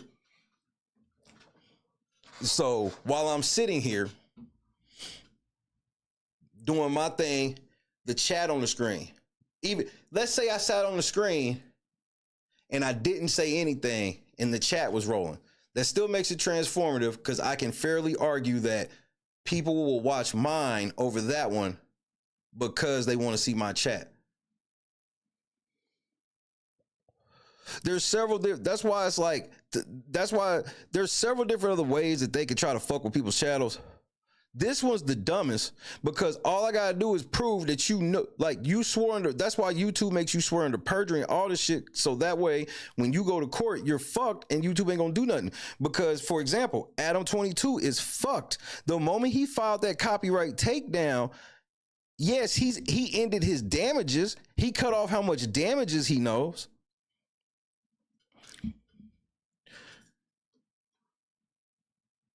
But he owes you damages because he got your video illegally removed with statements he knew were false. He knew that was protected under fair use. He didn't care. And he promised, and here's the big part, he promised YouTube. So when they file those takedowns and they just let the video come back after 2 weeks, they don't realize they're already in trouble because you told YouTube that take the video down because I'm taking them to court. YouTube just gives you a 2-week limit on taking them to court. So if you don't take that shit to fuck, so if Adam don't take you to court, you got his ass on that. Look, misrepresentation claim. Hey, I got a misrepresentation DMCA claim because Adam Graham Mason told fucking YouTube to take my video down because he was suing me. He never sued me, but my video went down for 2 weeks and I lost this type of revenue. So I want this revenue. I need the court costs associated with all this. If you use a lawyer, I need my lawyer's fees and all this shit. And guess who's going to have to pay for it? Jala shit is way worse because his damages are still going. Adam at least cut his damages at 2 weeks. Your damages are still going. So that's the only part that I saw. Like, I think that some people got confused where it's like, I see where everybody's coming from, but Jala do own that video. That is his video. That is his video. But so what? So what? It's kind of hard for you to make a case to say this motherfucker don't have fair use to react to my shit, even though you're in the video reacting to it. Like, it's just I mean, I have never seen nobody this fucking stupid in my life. I've never seen it. About this because he feels like I'm getting a little bit too powerful. For your Well, that's it to get to be prosecuted. man's playing with you at, but to go and have to like reply to them out. Okay, so it has to, right? YouTube's copyrights. So that he thought that people were going to be like, wow, he's. So that's why I was saying what I was saying to you, Point Shoot, where it was like, yo, I would leave Adam be, but he's cooked too. You got a lawsuit against him too. His is a little more the court's going like, you could probably get Adam just settled with a couple bands on the side if it was that deep. You know, I don't know what situations be and don't claim to, but just for the record, like you could, because he's not going to go like basic discovery is some shit. Poetik Flakko going to the CCB, not realizing that this was a huge mistake because you lied to YouTube and you lied to the CCB, bro. So clever. This was one of the stupidest things that I've ever seen on YouTube. I'm not even kidding. And he says it was also he can sue me for defamation, so he needs my identity so he can sue me in a different. I'm gonna tell you where you can't sue him at, right? It's because he lets it be known in the very beginning of whatever videos he's been doing that, hey, it's all for entertainment purposes only, and that, you know, he's just having, hey, he's making fun of it. Hey, dog, it's almost in a satirical. It's just a laughing standpoint, some comedy. Like, that's really what it is, some online comedy, dog. But here's the thing. I will say this, though, Sharp. If he wants to, he still can take this nigga to court. Whether or not he wins is another thing, but he can't procure his information by filing another frivolous lawsuit. If you take that shit serious, you not only let the world know that it bothers you, but yet you're not really gonna win that battle because it's really just some funny shit. I don't know. I don't give a fuck what Point should do anymore. Hell, if anything, they keep us moving. All of us. Let him rock. Who cares? No jumper puts a haze on some of y'all niggas. Like, cause even old boy and them before they went and did the fig shit, like y'all niggas was under a haze in that place. AD, you was a different nigga up in No Jumper, bro. It's like once y'all get out of there, the haze clears. This shit crazy. Court, why didn't your lawyer just simply subpoena my information from YouTube and show them that there was a lawsuit and that you needed my information? This is how everyone else does it. Do you even have a lawyer? I mean, this is really strange. So your lawyer advised, let me get this straight. Your lawyer told you to file false copyright strikes to get my identity. That's crazy. Well, I'll say this. That's crazy. Your lawyer sounds very stupid. That's crazy. You know? And I'm going to touch more on this defamation stuff later on in this video, but I've got to show you this lawsuit docket. This filing is alarming. This is total textbook fraud, and I'm not even joking. This is clear misrepresentation. So this is the docket. That's the key word. The key word is misrepresentation. That's the claim you bring.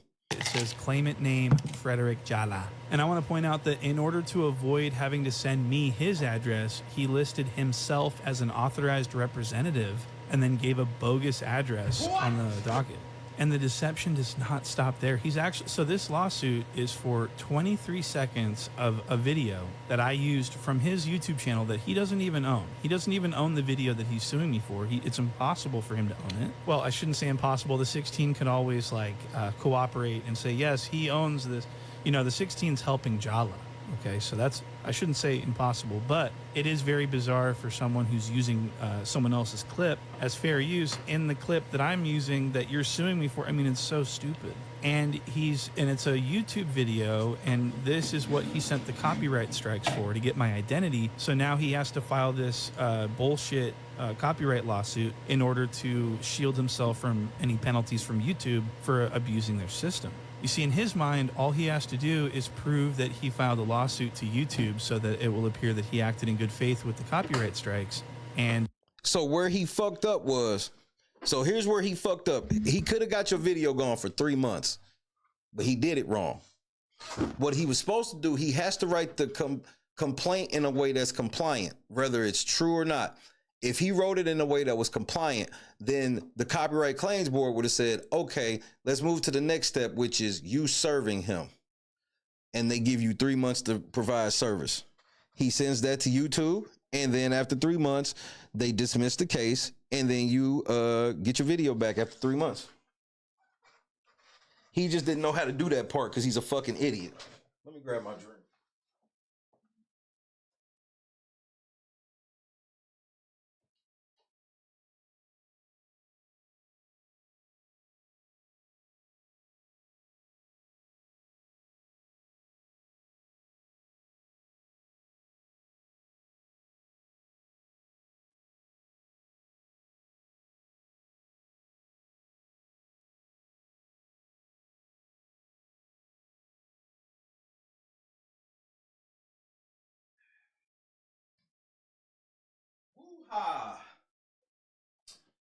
Better. He's hoping that YouTube, because of this, won't issue him any sanctions or penalties for abusing the system. So he has to technically sue in order to make it look like he didn't send false copyright strikes. But the problem is that this lawsuit that he filed is full of deception. It's full of misrepresentation of the facts. And so I want to show you more of this. Look at this. It says where the alleged infringing acts occurred, such as a physical place or online. And Jala types in, it occurred on YouTube. Okay, this is very important. It occurred on YouTube and nowhere else. Look, it says it, 4 words he put. Okay, no period. He just put, it occurred on YouTube. Just the most emotional court filing ever. Now listen to what he tells his audience that he's suing me for in copyright court. Listen to this. This is a lie. Now, here's why I don't believe the copyright strikes is false. You see, fair use does cover a lot. However, there's a gray area in fair use. And that gray area is using my content and then let's say premiering it before it drops behind a paywall. Well, at times content behind a paywall could be fair use, but if I have that very content that I'm promoting behind a paywall as well, well then there's a gray area. Right, so what you No, nigga. No.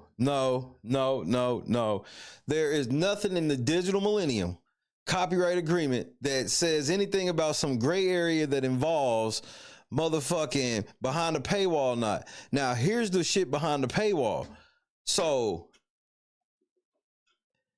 the only way I don't think you understand that you don't even get fair use applies even behind a paywall.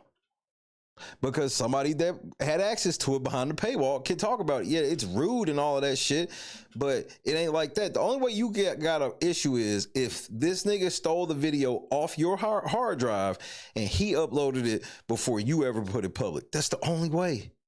That's the only way you get in that type of shit is you have to prove that this person premiered it publicly before you did. And if they can't prove that, then there you go. just Flakko, there's no gray wall unless somebody's leaking your content. Talk to this nigga, Church. Sharp ain't got that no jumper haze anymore, nigga. Explain this shit to him, Big Church.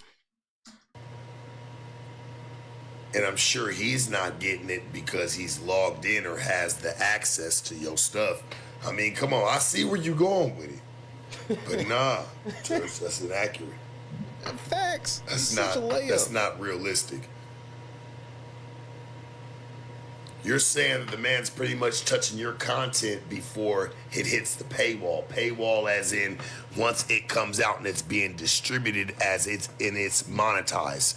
Nah, nigga. What the fuck? Where did this Sharp come from, nigga? Bro, he done detox from no jumper, and this nigga actually know. I don't even know what to say, bro. Bro, that moved the goalpost crazy. Yeah. I kind of tried to see what you was saying up until that point. You tried to bring the paywall involved. Like, nah, bro. Like he's not getting it unless somebody around you is giving it to him. Which if they stole it from you, then that's who you got the problem with. Your problem still ain't with point and shoot, because he didn't obtain it illegally. Just because somebody else obtained it illegally doesn't mean that every person that touches after it obtained it illegally, unless you can prove that they knew this person stole it and they took it and used it on their own anyway.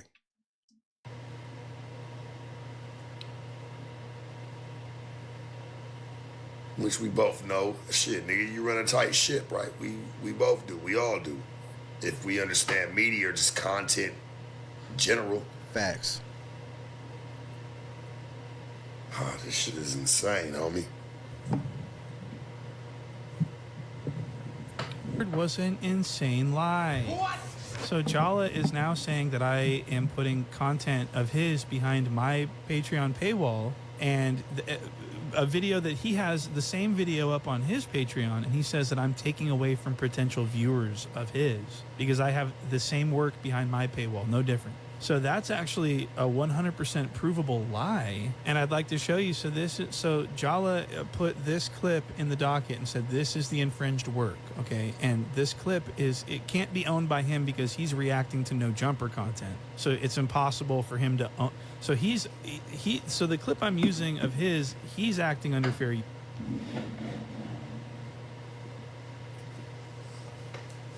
Appreciate that, Big Sharp.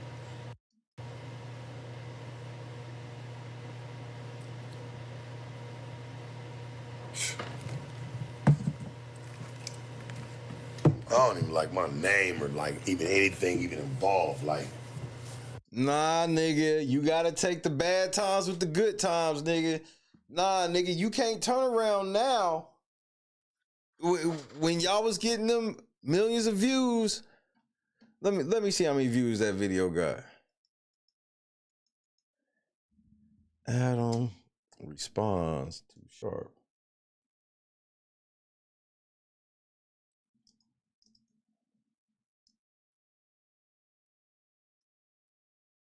Adam responds to Sharp quitting no jumper.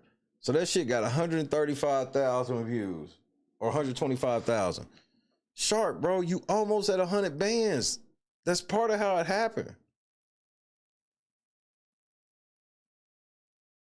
That's part of how it happened. These niggas was dropping all types of shit about you. Adam responds to Sharp. Adam responds to Sharp quitting no jumper. Whack reacts to Sharp getting fired from no jumper.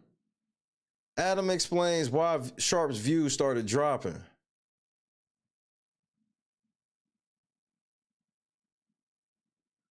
Then you got the community. 80 clown Sharp for leaving no jumper. Like, you was winning off this shit. Poetik Flakko. Sharp quits no jumper. Adam 22 responds. Really huge drama. You gotta take the good with the bad. I don't like that shit. You gotta take the good with the bad.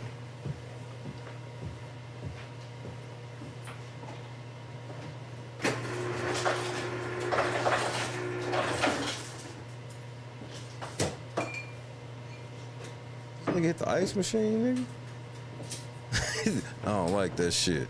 Give me some crushed ice.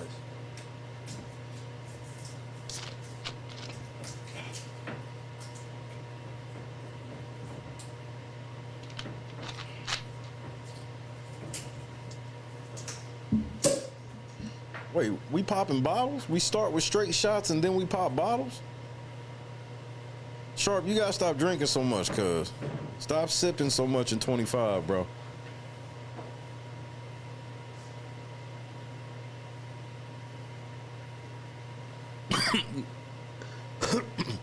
Get rid of the nicotine, just switch to loud.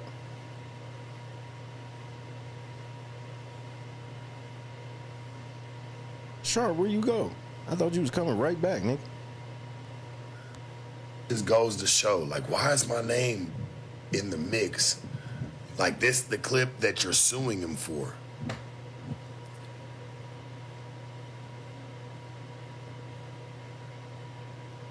He's used a lot of clips, dog.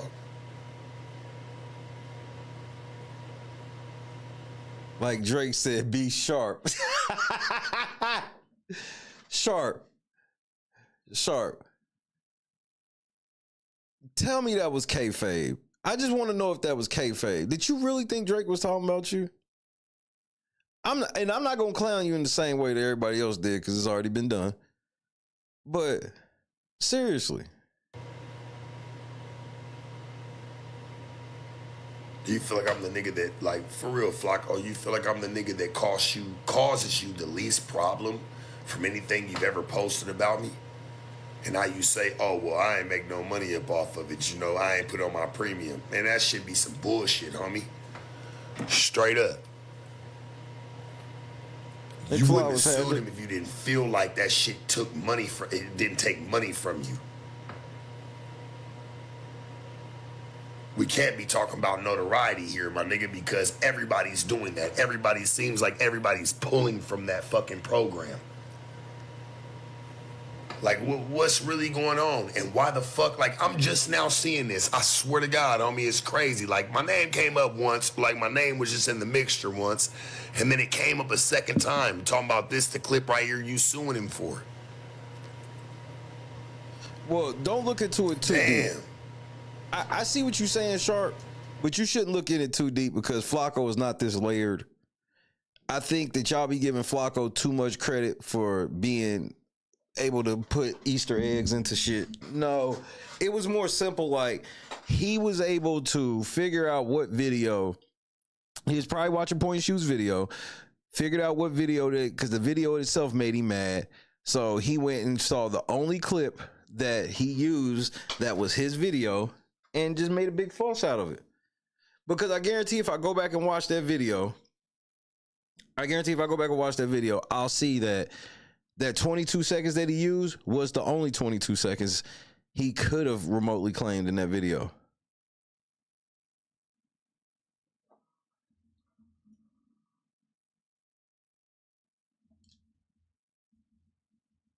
It's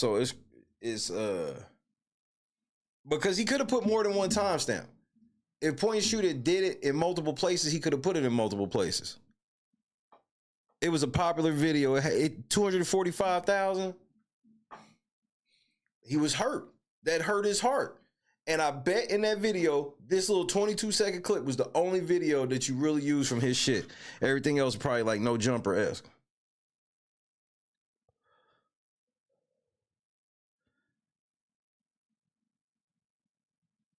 Flakko, he hurt your feelings. See, this is why I have such a problem with this copyright shit, because it be showing how bitch made y'all really are, bro. Y'all punk ass niggas will sit here, run y'all mouth. Y'all, bro, remember back in the day, remember just like 4 months ago, 5 months ago, maybe even a little further back. Remember when Point and Shoot was dropping these videos and y'all just did whatever y'all could to ignore them? Remember people be in the No Jumper chat, niggas was in the Reddit, all this shit. And y'all just thought y'all was gonna drown this motherfucker out. That's cool. I understand why you took that strategy. But now this is what you look like. You should have stomped him out when you could have probably tried to had a chance to stomp him out. But y'all didn't have enough for that work. Because you know why? Because Point and Shoot was pointing out all of the cringiest shit y'all be doing, bro. Y'all niggas really thought y'all was a league standard of some hip hop shit, and y'all was finding out that more and more that people was just kind of looking at y'all laughing. Chadrick in the cut one time. Ladies, break out the Methuselahs. I really titled this video the right way. Shit's really getting spooky out here, dog. My name wasn't in nothing. This the video right here that Flakko's suing him for. If you see the title up here, you see it. Sharp. Flakko ain't this smart. I'm not giving Flakko that he's this smart. I'm not doing it. That shit's crazy. And I done hit Flakko up before about that shit and about using my name and like real shit. Okay. And he still uses this to this day, even though I'm no longer a part of the company. Like, but you still like tie me in it, bro. Now, Sharp, I gotta be honest. That's kind of touchy with me. Like, this is what Flakko do. I can't pretend that Flakko don't speak on anything to do with No Jumper. Like, he didn't step out of what he normally do by commenting on you in the situation. Whether or not I be believing that nigga or whatever, man, this is what he do. So I can't even be like, this is out of character for him to be quote unquote talking about you. And then to find out this the clip right here you suing him for, my name was in it. Like, you only suing him because you feel like he took something from it.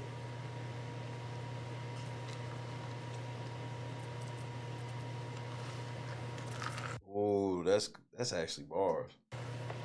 You're right. It don't got nothing to do with me and what they got going on. I'm just looking at Flakko and like, damn, bro, it kind of proves what I kind of already felt about the situation.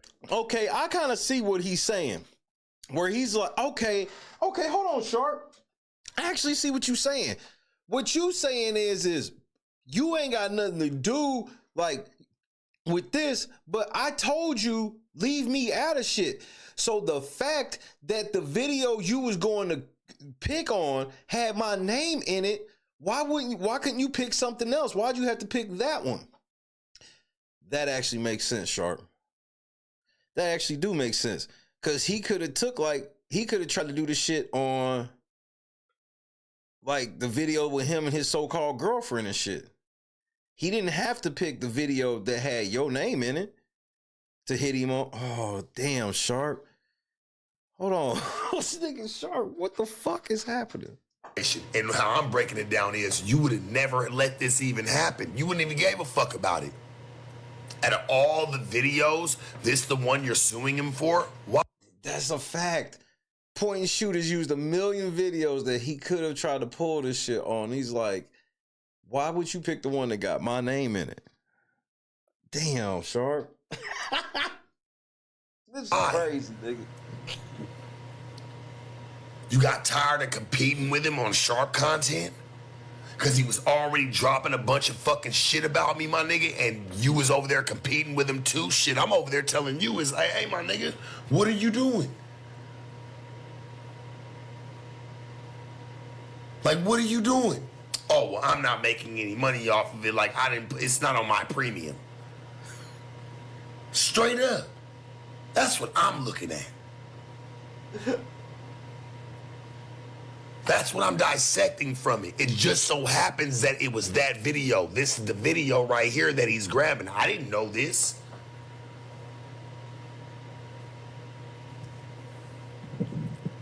What the fuck, homie?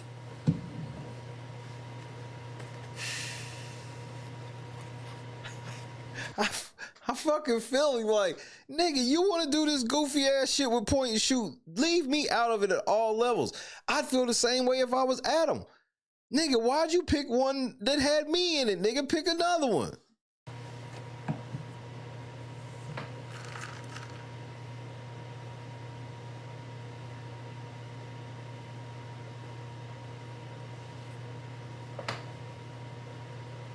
That's cold as fuck, for real. When I ask you, I'm like, damn, dog, like, hey, like, if you gonna make some money off my videos, hey, Flakko, you need to send a bankroll my way. Oh, well, sure, I'm not making anything off, man. I don't put it on my premium, so I'm not making anything off of it. Why the fuck is you suing him for a video with my name in it?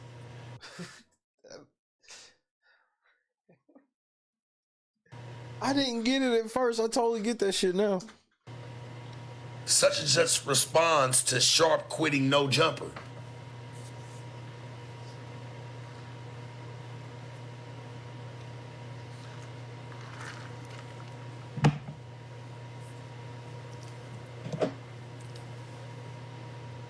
And like I said, my name came up earlier and I wasn't even tripping off that. Like, it don't even matter. But like, doing it again, I have to address the elephant in the room. Why is this the clip that you're suing him for? Out of all the clips that you have, homie. To me, you dropped fucking hundreds.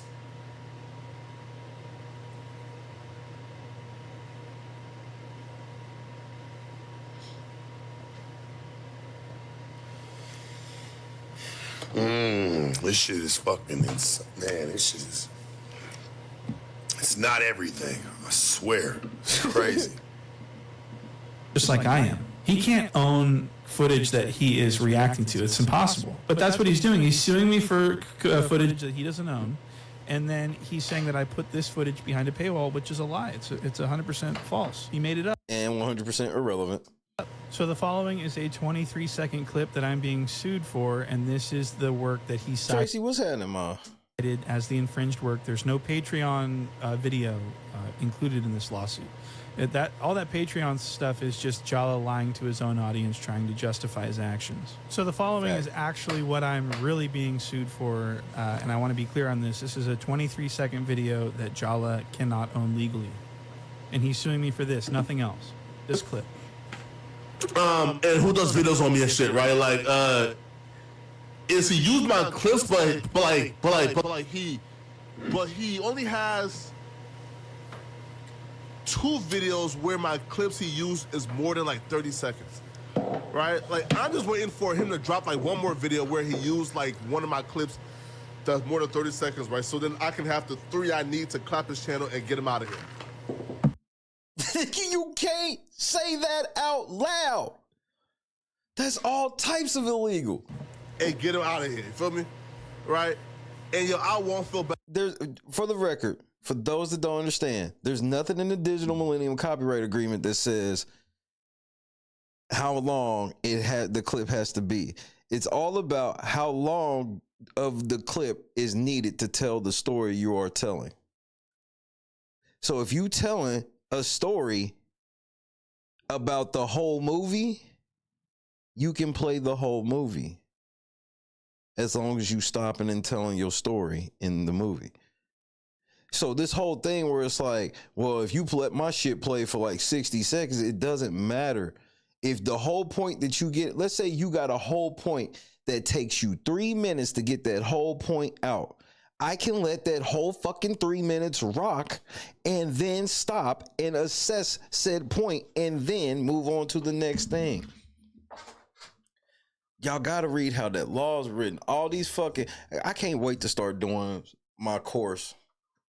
This is a free course. It ain't gonna be like a course. It's really just gonna be a video series where I'm gonna show people where it's like, I'm gonna just do myth busting. There's so much copyright myth busting that needs to happen. Because you can do copyright infringement on a 6-second video. It's harder, but you can. If you take somebody's 6-second video and you just upload it to your shit and then you just tell the judge, well, it's just 6 seconds. It's like, yeah, but that's 100% of their shit. Guilty. About it either. You feel me?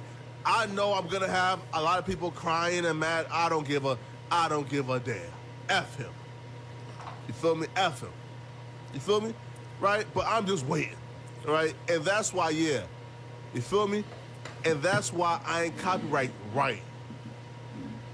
Right. Hey, Flakko. Truth, real recognize real, homie. You only mad at that nigga because he doing it probably a little bit better than you. You sell the same drama, nigga. Listen, I come into this shit as a nigga that makes the content. Flakko, you've done your thing in this shit, but like you became a personality off of reacting and talking about other people. You know what I'm saying? That's really where your bread and butter's at today. You can't really be mad at the nigga because he does the same shit that you do. Only thing is, he's making sure, hey, his number's going up a little bit more on you. You can't be mad. He gonna be mad though, bro. Come on, I look at it as the game. You can't be mad because that nigga making sure his bitch bring that bankroll in just a little bit better. Church. It's the same shit. You can't be mad and try to shut him down. That's like that's like a drug dealer trying to tell on another drug dealer, homie, because he's making more money than him. This is real shit. This is real shit. You go around and you actually be lying on people. That's the other thing. Poetik Flakko actually be lying, clickbaiting his titles. He do all types of bullshit, bro. So for him to turn around and try to file some bullshit on somebody talking about the letter of the law when you never follow the law is wild. Come on, homie. That's crazy. It's the truth. That's crazy, dog. That's insane. Flock, you gotta see it like that, homie. I see it. I ain't gonna lie to you. You playing the same game he is. Because he making a couple more bucks than you are. This the same motherfucker that allegedly interviewed some gay dude that somebody that he had a beef with was fucking off of Craigslist or some goofy shit when he just lied on a motherfucker. Like, again, You tell lies. It ain't hard for, like, point and shoot don't have no reason to, don't you know we would easily catch point and shoot? He shows us the video of what he's talking about. If he said anything different than what's being shown on the video, we would know he's lying. That's I don't, it's always the niggas that lie the most that always swear that they gonna win in a truth battle. Or making a few more views than you are, and he's doing it on the same content that you are. Yep.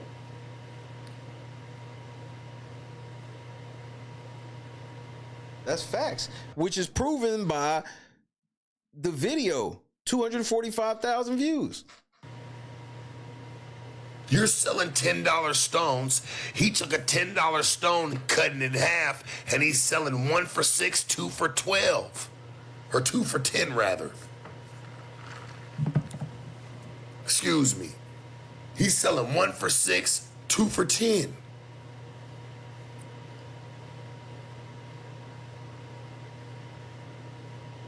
He beat you to the punch. Can't be mad about it. Real shit. To hear Sharp say this is wild. This is a motherfucker. I'd have thought at least 2 months ago, I'd have thought Sharp would have sided with Flakko. He would either sided with Flakko or what Sharp used to do that I noticed sometimes when niggas be dead ass wrong, he wouldn't really say nothing. He'll just stay out of it. If you really look at it, that's really what this all sums up to.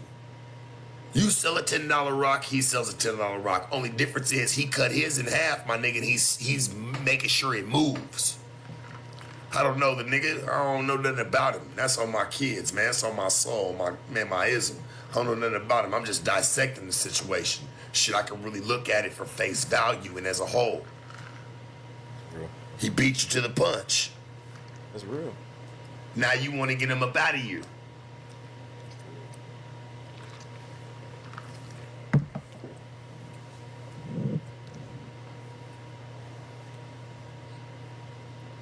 You make content off me all the time, Flakko. I mean, shit, look at the one that you hit him for. Thanks. Don't tell me you just randomly picked one. Because I don't believe that shit, dog. You talk about everybody. Why is this the one that you suing him for? And to with be my name honest, in it. now I gotta go with Sharp even further with that. Cause now I'm sitting there thinking about it, I'm like, you mean to tell me of all the fucking shit Point Shoot done said about you and clips he's used of you and taken and laughed at and all this shit, why was that the one that made you mad? Why none of the other ones? Why was it this one? That's a good question. Fuck you trolls right now, homie. That shit's real and I'm really looking at that shit. And I've asked this nigga, hey, bro, if you gonna really talk about me, my nigga, you gonna do this shit, hey, I need some bread from that. Oh, well, I don't make no money off of it. It ain't on my premium, nigga. Fuck all that shit, dog. I got a problem with that. Flakko, I barely say anything about you, dog. And anything I ever said about you, it's always been in a positive light and to push you forward. You ain't never really did me like that, dog. Once or twice you've been where you've kept it neutral.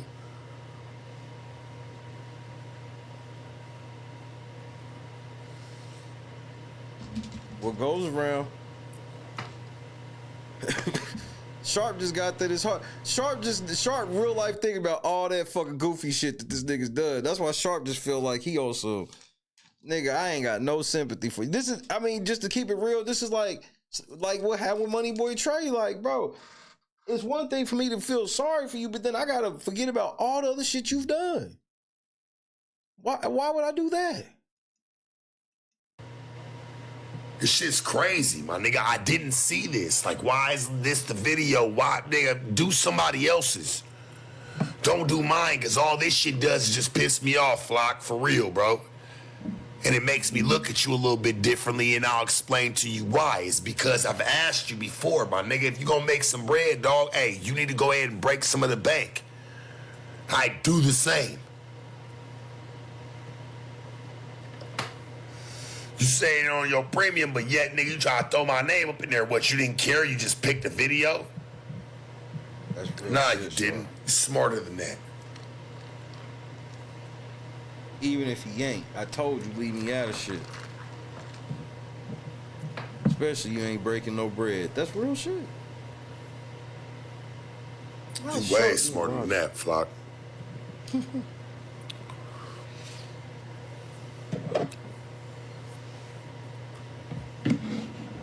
And if you're just chiming in, I'm trying to figure out why my name in the clip of what you trying to sue this man for.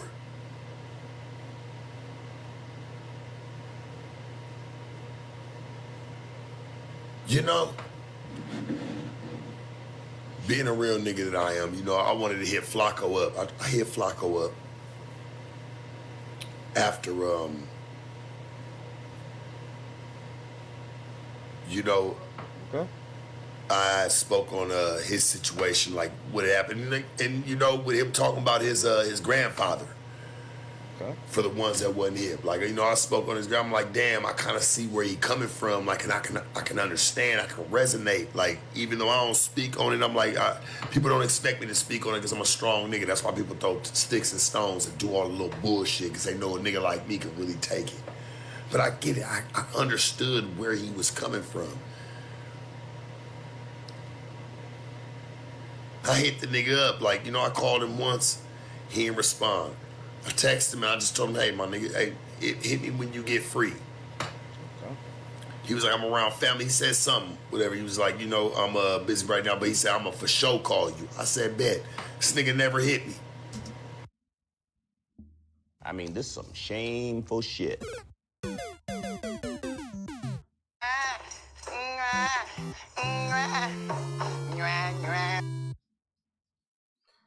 Of course he didn't.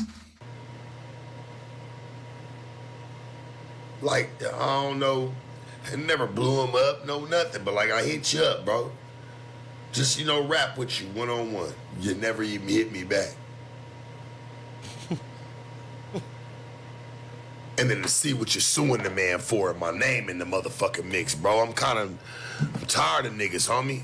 I'm tired of this little weird-ass fucking rigmarole what niggas think they doing, homie.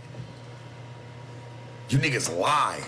You lie on top of fucking lie. What? About yourself, who you are, what you're doing. A lot of you. North Dakota, stand up.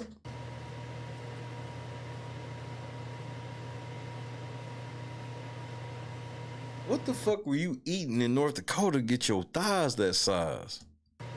Even if I went on today to fuck bitches, love on bitches, do whatever the fuck it is I want to do, at least I lived my life for the last 20 years. You niggas change fucking seasonal. Every season, you ain't the same. I at least did it for 20 years. Fuck, I've at least earned that if I want to fuck a bitch, if I want to do it, whatever the fuck it is I want to do.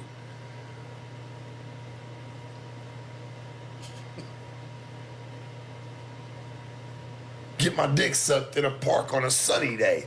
Whatever the fuck it is that I want to do, I've at least earned that. It's like niggas change seasonally. Like, it's like there's no fucking, nobody's consecutive. Nobody.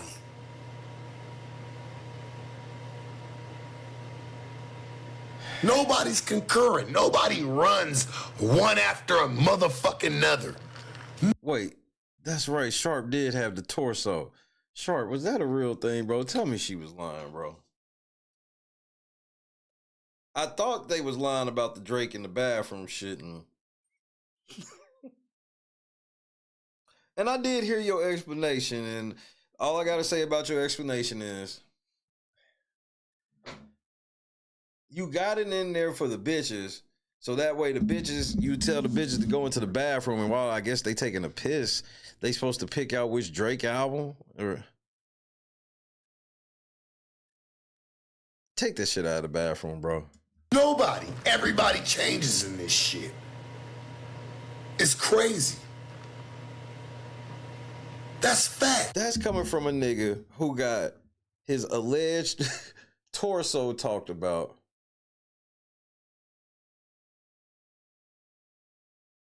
piss drinking.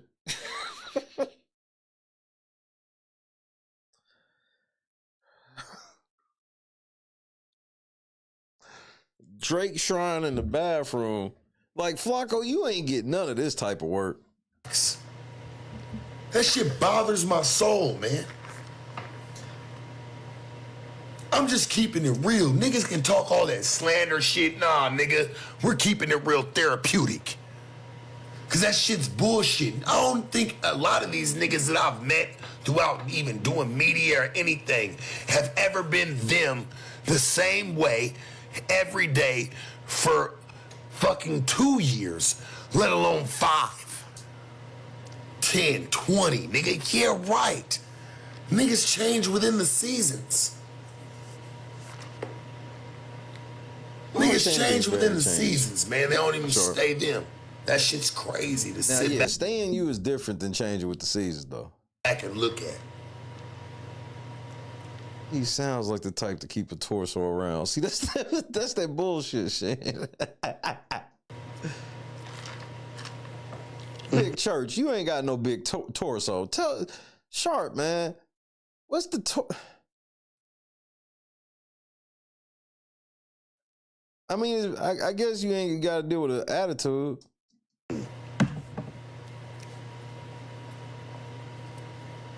Somebody said smart man, you know, a smart player in the game would ignore all the BS and keep it moving. Nah, man, I've tried to keep it moving for a long time. Maybe God's trying to tell me something. I'm supposed to dissect what the fuck's going on.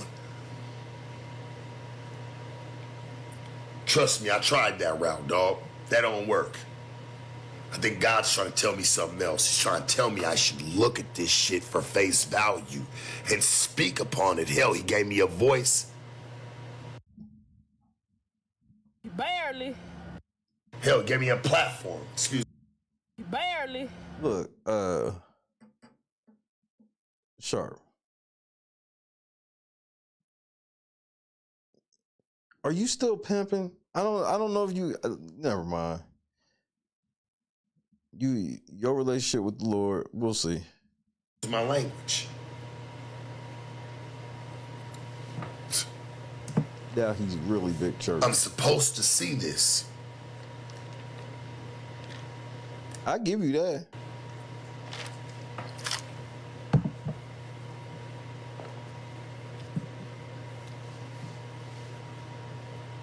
My riff is this, or why is it that you're suing him or hitting him for copyrights with shit that has my name in it? What, because I don't try to sweat you about nothing? I left you alone when you said it wasn't on your premium. What is that big ass aluminum nugget, bro? Or is that platinum?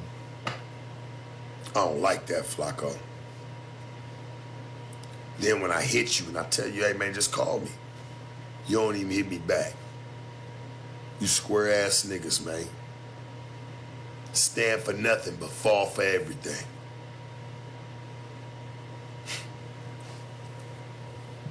Bars. You square, bro. Y'all niggas be square as fuck. And it's no diss, it's just the truth. My nigga, shit, you said, Flakko. You square as fuck for how you acting and the shit that you pulled. Wowzers. Said that ring is vibranium. I mean, he got that type of bread. I'm a character to you too, just as much as this nigga over here. You know, y'all, you and him, we're characters to y'all. Anybody that come from the street. Wait a minute. That's not quite. Look, I see what you try to do, but I'm not gonna let you do that. I ain't gonna let you do that, nigga, because this shit ain't, nigga, I'm from the street, nigga, and this shit be funny to me because y'all niggas is corny. We all characters to you.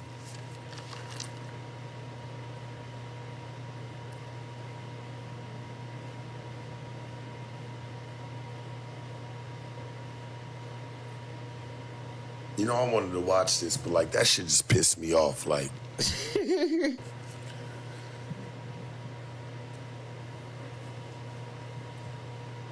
don't hit me no more, Flakko. Like, shit.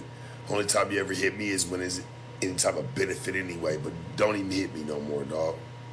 Curve, my nigga. Bust. Damn, nigga. Wait. In just a crazy turn of events, you mean to tell me that Sharp Rob fell out and took sides with point and shoot in a point and shoot Flakko? Like, 2025 is going to be interesting, bro. Sharp Rob talking about, don't even, after you did that shit to point and shoot, nigga, don't even call me, bro. Smooth. I'm cool. That one hurts, homie. And how you play.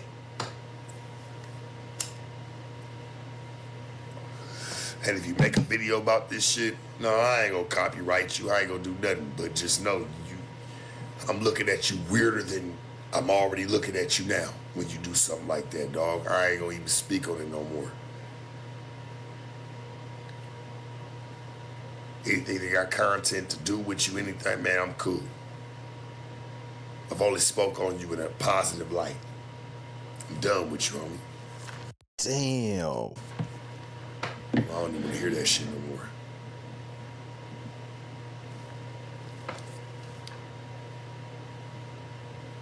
I love you all. I'm about to get up out of here. Damn, nigga. That nigga had an epiphany and said, nigga, you know what? Fuck you, Flakko. Don't even hit me no more, nigga. He didn't even get 10 minutes through the fucking video, nigga. And Flakko pissed this nigga off to the point where he just said, you know what? Fuck Flakko. I'm out of here. Flakko. I mean, this is some shameful shit. Hey, Flakko, and I heard you deleted that video. Like, when I'm involved, It's super late right now. there's no such thing. Just for the record, when I'm involved, there's no such thing. There's no such thing.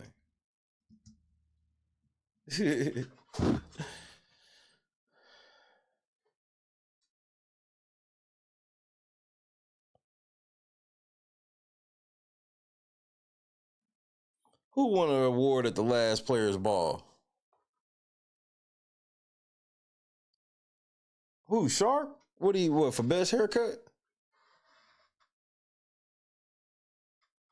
The Vault undefeated, Tracy. Like, you trying to delete videos, nigga. Once you know that I'm involved, that's over.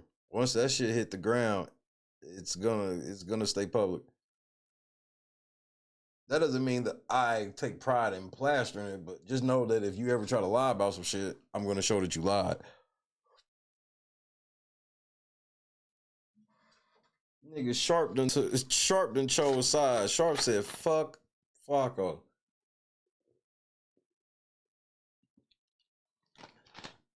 He told Flakko don't even hit him no more.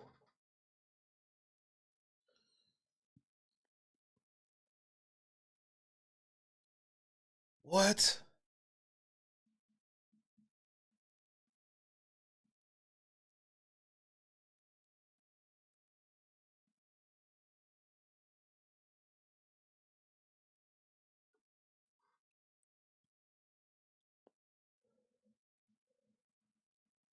This shit's only gonna get more interesting. Cause that surprise witness, she's the one that's gonna, when she really sink her teeth into it, I got a feeling she's gonna really show some shit. All I know is just that Flakko, if Point and Shoot really wants your channel, he's about to get it easily. Sucks for you.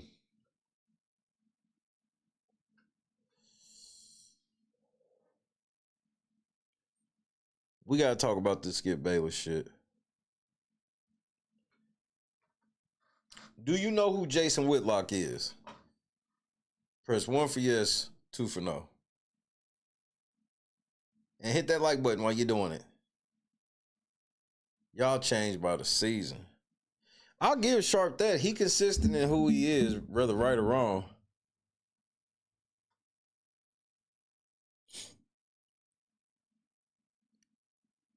Damn, a lot of y'all don't know who Jason Whitlock is. Jason Whitlock is I guess you can call him a black conservative sportscaster. Which, me and Jason Whitlock, I could see eye to eye with Jason Whitlock if he left politics out of shit. Because you know me, I don't take no sides of politics. And any side trying to sound like they the smartest side to me, you know, that's just a total turnoff. He formerly used to work for FS1, the same place where all of that shit happens. He knows the chick that filed the lawsuit personally and everything. So he has very pertinent information that can be shared. And like his stance on like family and shit like that, I'm lockstep with him. When he calls out a lot of shit with the gay agenda, I'm lockstep with him. It's when he talks politics. That's the only problem I ever have is when he talks politics. Now, I don't always agree with him in his assessment of sports, but that's what makes sports great. Nobody agrees with everybody all the time on anything with sports. Anybody I could talk sports with, it's easy for us to find one player or one team that we will disagree on.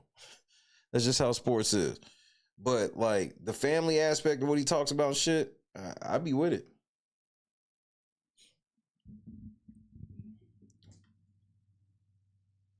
So,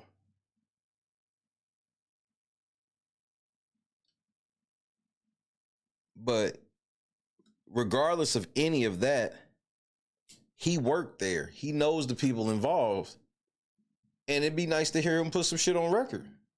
Because if he gets caught lying about some shit, it's going to be funny. His episode was called Bone, Joy, and Harmony. Fox Sports Sex Scandal.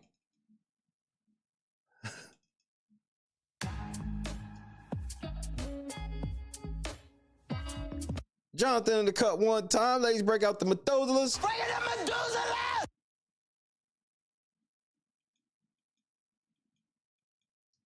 The headline is Fox, Skip Bayless, others sued on 14 counts, including sexual battery. The suit alleges Bayless offered the plaintiff $1.5 million to have sex with him and that FS1 executive grabbed her buttocks at a party. And so the story starts out with this. A former Fox Sports hairstylist alleges in a lawsuit that a network executive used his position to sexually harass women, as well as that Skip Bayless touched her inappropriately and propositioned her for sex. Nushin Farji, I believe is Nushin's last. I know how to pronounce the first name. I'm not sure if I can pronounce the last name. Farji is what I want to say, who says she worked at Fox Sports from 2012 through last August, made a series of allegations in the 42-page lawsuit obtained by Front Office Sports, Fox Sports, FS1, FS2, Fox Sports, EVP Charlie Dixon, Skip Bayless, and FS1 host Joy Taylor are listed as defendants in the lawsuit. In the suit filed Friday in Los Angeles, Nushin alleges that Dixon, the head of content for FS1, grabbed her buttocks at a birthday party in Hollywood. And when she relayed the encounter to Joy Taylor, the Fox host allegedly told her to get over it. So that's the Front Office Sports article, which is pretty tame. They link you to the 42-page lawsuit, and the lawsuit is not tame at all. Nushin, who I knew personally, was a hairstylist that occasionally did some things for me, but let me say... So this is Nushin right here. This is your profile pic.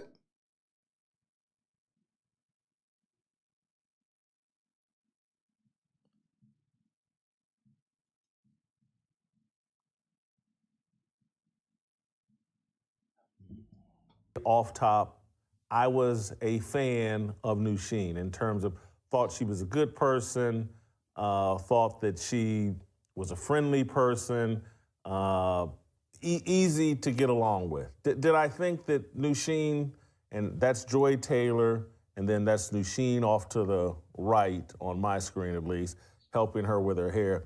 Did I think that Nushin and all the women in hair and makeup at Fox Sports needed to be handled carefully? Yes, I did. I believe that. And Bone, Joy, and Harmony is diabolical work, nigga. Diabolical work, big. Anybody that knew me and knew my reputation at Fox Sports, it was like, hey, I'm gonna come into this makeup room.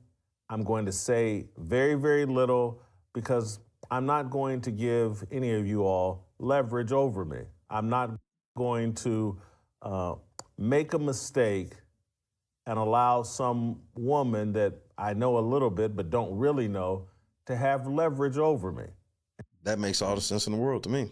And so I was kind of the odd duck at Fox Sports I was nice and I was friendly, and I'm gonna give everybody a nice Christmas gift, but in terms of revealing myself personally, in terms of the harmless or the kind of flirtation that others and banter that others like to engage in,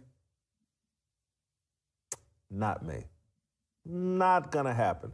And it's partially out of like, I know that I'm a target. I know that the kind of opinions that I expressed at Fox Sports made me a target, and that people were looking for dirt on me, and so I just didn't want to give it to them. I understand that fully. I know what that's like. I know exactly what that's like. I give opinions and shit that people don't like, so people try to ruin my life behind it. So I have to carry myself differently around people. Understood. And I'm also someone that fortunately had a father who was very, very street smart. And one of the things my dad told me very, very early on, and I think I've shared this story once before on air here, but my dad was a small business owner in the ghetto. He owned a bar, the Masterpiece Lounge. Before that, he owned one called Jimmy's J Bar J in Indianapolis. And my dad was a much better looking man than me. Shout out to Naptown. My dad looked like Billy D. Williams. Your dad owned what back home? Masterpiece Lounge. Before that, he owned one called Jimmy's J Bar J in Indianapolis. And my dad was a much better looking man than me. My dad looked like Billy D. Williams, 6'1", striking, dressed impeccably every day. He was a ghetto superstar, good looking dude. And he had his way with women. And as I got older, and my dad and our conversation matured, I'll never forget, my dad had a barmaid named Debbie, and Debbie was a smoke show. I mean, just a smoke show. Everybody loved Debbie. You can't be prettier than what Debbie was, and Debbie was very dark-skinned. Debbie was just everything. And so I can remember in my early 20s, my dad and our relationship had matured to the point where I could joke with him, and I would say to my dad, I was like, you gotta be tapping that. You tapping Debbie, ain't you? And my dad, I can never forget, he was like, no. And he was just like, with no joke, he took it very serious, like, no, Jason, once you start screwing them as the employer, you start working for them. Bars. And he goes, I don't want to work for Debbie. And so I'm not doing that. And that message, that little lesson he gave has stuck with me throughout the rest of my life. Everybody thinks, I'm gonna be the boss one day, and I'm gonna be so powerful that women will do anything for me, to work for me, or to get promoted, blah, blah, blah. And my dad told me long ago, like, that's not a fantasy. That's not a dream. Right. That is how you lose everything. That's a nightmare scenario. That woman you start sleeping with on the job, and if you're her boss, now she becomes your boss. Bars. Never left my head. And so this conversation we're going to embark on today will be more of an adult conversation. And for those of you that are really far along in your journey, your faith walk, some of the things we may get into, we'll see, oh man, Jason, that's too adult and blah, blah. I got to keep it real with you today. And Nigga, I read those 42 pages and we talking about Skip Bayless. I think you should listen. I think you should perhaps invite your young sons, your young daughters to listen and to have a discussion with you so that if they go off into the workforce, when they go off into the workforce, they will be equipped mentally to deal with the mess that we have created. This whole, and again, this is why I say it attaches to the themes that we talk about on this show, the complications that they never explain to you in real life about this whole equality, and men and women are just the same. And we all need to be piled into the same work environment, the same locker room environment, the same everything. We're all just the same. Well, there's complications that go along with that. Because one, we're not all the same. And two, when you dump men and women into the same environment, you're introducing sexual politics and sexual malfeasance, and you're introducing sexual tension into that environment. And most people just don't handle it well. And that's why you hear me talk on this show constantly about there's a level of righteousness that we all must strive for and we all must adhere to if we want to fix. Stop being rude in my chat. Please don't be rude in my chat. I let the shit slide the other day. So this is me saying something now. Please stop being rude in my chat. Don't undermine my chat. Please. I'm begging. American culture. And so this story that is coming out of Fox Sports, initially it's like, oh, look, Nusheen, the hairstylist, is saying Skip Bayless offered her X amount of dollars for sex and sexually harassed her. Charlie Dixon allegedly was sleeping with female on-air talent and Joy Taylor and blah, blah, blah. And you think that that's what the story is about. And what we ended up, and as you watch this play out, no one's really talking about Skip Bayless. No one's really talking about Charlie Dixon. Everybody's talking about Joy Taylor and what she allegedly did, according to this lawsuit, what she allegedly did to become a talk show host at Fox Sports 1. That's the real takeaway, and that's the real story from this. And it's not that I don't say that to exonerate Charlie Dixon or Skip Bayless or Emmanuel Acho or anybody else. I'm just telling you the reality that Joy Taylor is a symbol of this whole feminist movement, this whole Black Queens movement. Uh-oh. Go ahead and tell the truth about her. I've been knew what time it was with this bitch. This whole DEI movement, this whole sharing everything with women, and hey, there's got to be a woman host on all of these shows. Well, there's consequences to that. And this whole system has been set up to create the kind of chaos and division and inefficiency and corruption that we're seeing spelled out in this lawsuit, but we're seeing spelled out all across American media. We'll stick to sports media, but this all applies to cable news and hard news media, the whole 9 yards. When the goal is, in sports media, hey, how can we discover the next Aaron Andrews? How can we discover the next sideline Barbie? How can we empower the next hot girl that becomes a television star? Mm-hmm. Well, now you're putting male executives in a position where they're constantly interviewing 25, 26, 27-year-old women who don't know all that much about sports. They pretend that they do know a lot about sports. And hey, Joy Taylor's brother is in the NFL Hall of Fame. And that... I did not know her brother was Jason Taylor, bro. That caught me off guard. I learned that today. I was like, wait, her brother is Jason Taylor? What the fuck? That means what? That she knows football? Hardly, in my opinion, and in everybody's opinion. And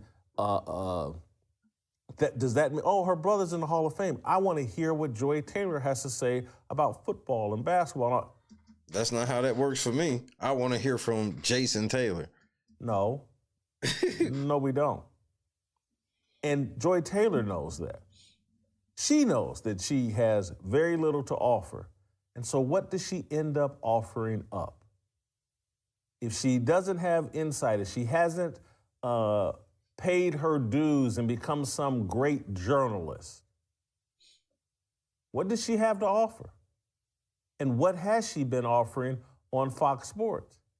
And I don't say this to be hypercritical of Joy Taylor. I don't have harsh opinions of Joy Taylor. She's not someone that I didn't get along with. I basically, for the most part, just kept my distance from Joy Taylor. And I kept my distance not because I didn't like her, it's just because I knew myself. I know myself. I know what I'm capable of. And that big rack of hers that she showed off constantly. It's just, and that peanut butter skin with that big rack. Like, Jay, keep your distance. I know exactly what he means. Because some people will twist that into, Jason, she don't want to fuck you. No. It ain't about people believing if she want to fuck him. Everybody would believe that he was trying to fuck her, though. I know exactly what he mean. She come in here with these extra revealing ass outfits, titties all out and shit all the time. All that skin showing and shit. Yeah, I'm staying away from that bitch because I see that and I know that she's not qualified for her job. I'm actually with him on this shit. I'm with him because it's like, I don't know what this bitch is on. Why you coming to work dressed like this and I know you don't know shit? Affirmative sexual hire. That's going to get you into trouble. And so it's just, and that peanut butter skin and that big rack of hers that she showed off constantly. That she showed off constantly. I feel him. If it's a girl with some big, nice titties to look at and she always making sure they like out in some type of way, yeah, I know what type of bitch she on. That's advertising whether you on the corner or in the office. It's just, and that peanut butter skin with that big rack. Like, Jay, keep your distance. That's going to get you into trouble. And so that's what I did. I kept my distance. Because when you put some woman in a job, talking sports with a bunch of men, it's a job she's not qualified for. She's talking sports with professional athletes, people that did it at the highest level. She's talking sports with me or Colin Cowherd. Like, look at this shit.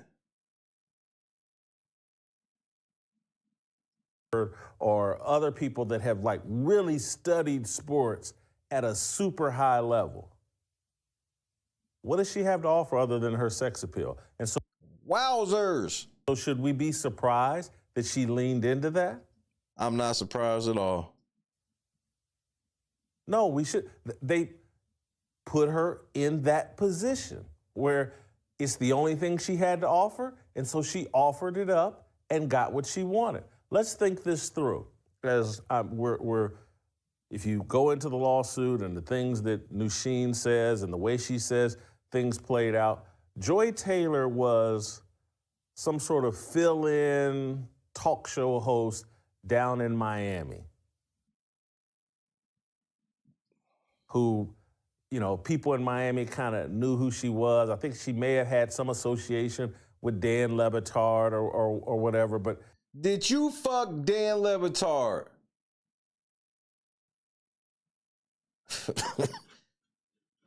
Hold on, I'll be right back. I'll be right back. Did you fuck Dan Le Batard, man? Oh, no.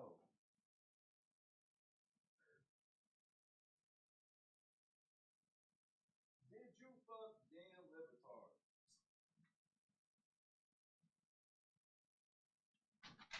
I know you didn't fuck Dan Levitard. I know you didn't. She hadn't taken Miami by storm as a radio talk show host. She was a little extra. Attractive girl,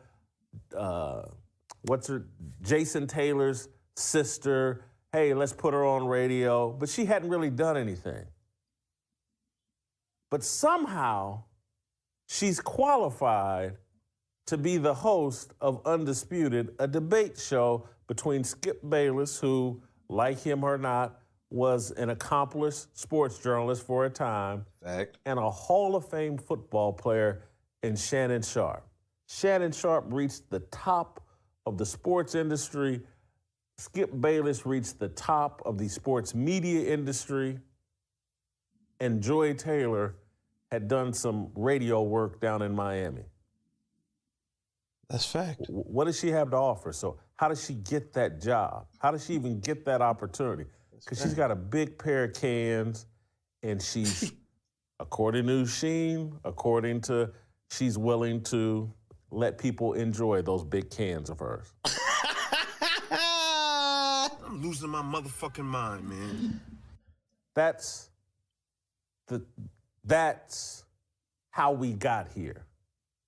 And it's not Joy Taylor's fault. And I want to go through and just, I'm trying not to disparage Joy Taylor, but you're doing a terrible job. You're doing a terrible job. Facts are the facts. I can remember, I'm at Fox Sports at the time, and I ran into some friction because I didn't want a woman on a show that I was doing. And you see how that shit can get flipped into making it seem like you a misogynist, but then you like, no, I'm just trying to prevent bitches like Joy Taylor coming in and fucking everything up and then saying I try to fuck her. At Fox Sports. And so this is in 2015, 16, at the very beginning.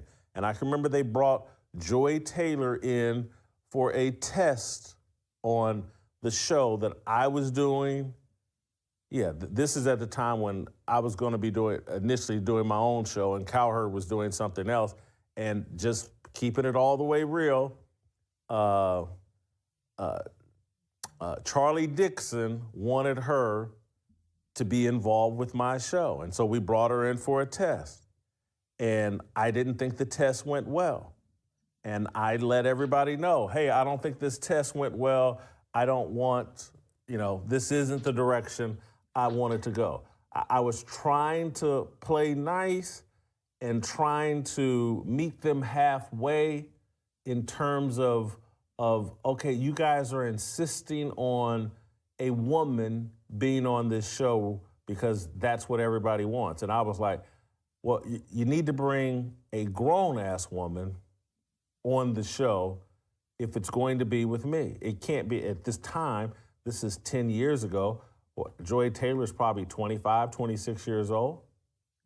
You talking about, I mean, I got a lot of discipline, but 25-year-old with them big cans and that peanut butter skin who has nothing. Nigga, she ain't all that, because I need to see her without makeup. Thing to say. At some point, I'm going to lose respect, and I'm like, well, the only thing she's got to offer is them big cans and that peanut butter skin. Facts. And so if I got to put up with this, I might as well enjoy them big cans. And so I said, no, I don't want to put myself in that position. And so I can remember, I brought in Bonnie Bernstein. But Bonnie Bernstein was bad, nigga. Bonnie Bernstein's around my age, a few years younger. Yeah, but she ain't really competing with Joy, but go ahead.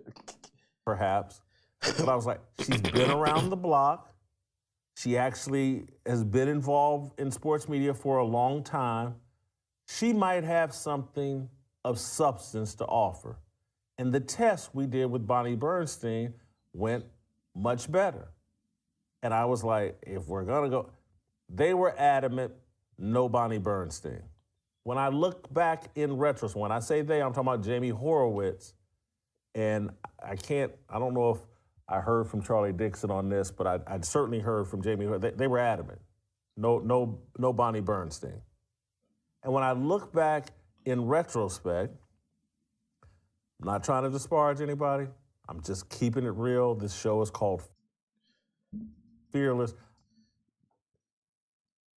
So here comes the part. This is for WPS. This is the moment where you say, with all due respect, and then it's followed up by saying the most disrespectful shit you could imagine. I gotta tell you the truth so you can understand these things. When I look back in retrospect, they were like, Bonnie Bernstein, she was 20 years ago. You know, we've had our way. This the kidnappers again, man. Man, stop saying that shit over the phone. Damn. I can't say shit, can I? Yep, the most disrespectful shit. With Bonnie Bernstein. We want something fresh and new. Oh, no. And so Bonnie Bernstein, you know, a woman that's pushing 45, 50 at that time, no value, no interest. You know, no one's sexually attracted enough to Bonnie Bernstein at that time to give her the job. And so we didn't do that. I kept holding firm. Next thing you know, me and Cowherd are doing the show together, and Jason McIntyre is going to be our sidekick. And that was a better landing for me than doing the show with a woman. And it sounds misogynist until you see that this is what he was combating himself against. Then now it looks genius, right? I need, put me in a guy environment, guys talking. That's natural. That's what I thought had the most value. Down the road at Fox Sports, Christine Leahy, when Cowherd left the show, Christine Leahy wanted to replace Colin Cowherd. I wasn't for that. I considered it because I like Christine Leahy, and what I wanted in that next position, replacing Cowherd, was someone that was in a much more junior position to me than Colin Cowherd. And so, but Christine Leahy had no interest in that and told me flat out she wanted to do a 50-50 show. And I told Christine Leahy, who I liked. But I told her flat out, I was like, Christine, I can't do a 50-50 show with you. You don't know 50% of what I know. I vouch, nigga. Yay! Yay! Check her motherfucking ass. Bitch, we 50-50? How we doing 50-50 on a fucking sports show, bitch, when I know you don't know half of the sports shit I know? That makes sense. Know your worth, nigga. You don't know 20% of what I know. You're a child, an attractive one, but you're just a child. And so I can't do a show that's 50-50 with you. There's some things I could teach you in the junior position, but I would consider it, but 50-50, that's insanity. And that's how I ended up moving to Marcellus Wiley. I could do, in my view, this is just me keeping it real, I could do a 55-45 show with Marcellus Wiley. Guy, played sports at the highest level, very good personality, experience. And so that's how we ended up with me and Marcellus and Speak for Yourself. I'm going to continue because I want to be crystal. Damn, Jason, you was big as a fucking house, nigga. I forgot how big you really were. And what is this man unit you be wearing now? Crystal clear here. I like Charlie Dixon, the executive that allegedly was sleeping with Joy Taylor, and that's how she got her position, according to Sheen, in this lawsuit. Just in the interest of transparency and just me keeping it real, when I was at Fox Sports, everybody I don't know if. Oh, Donis, I played that video last night with her talking about, yeah, Joy, bro, this is, if anybody expected it to be, nobody surprised as her. She's been a bitch on TV for a while now. This is factual, but I know what everybody thought. Everybody, these stories that Nusheen's talking about in this lawsuit, they were widespread and prevalent in 2016. Wow. Everybody across Fox Sports thought and gossiped about Joy Taylor and Charlie Dixon. Wow. Again, I heard the same talk as everyone else. My name was Bennett. I wasn't in it. But I do know that the women, and I'm going to leave a name out of this. I'm going to leave names out of this. But what's alleged in this lawsuit about Joy Taylor and her sleeping with Charlie Dixon and her telling Nusheen and others that she will control Charlie Dixon and that she will say that he sexually harassed her if he ever gets out of line, that was a common play.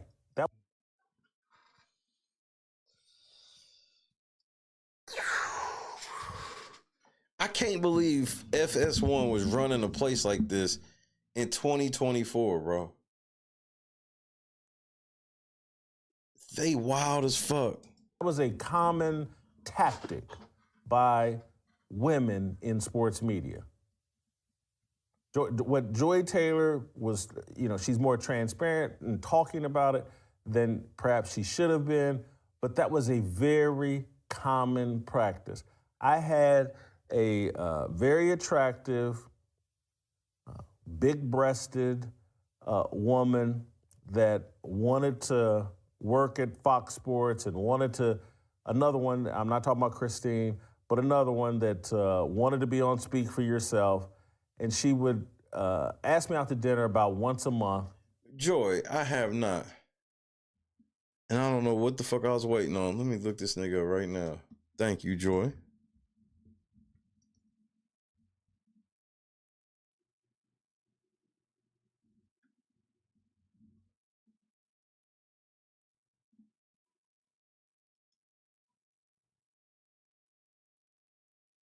You's a lie.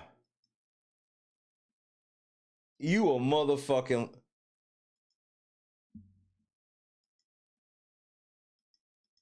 You a lie. Tactical nuke incoming! Joy, I thought we was better than this.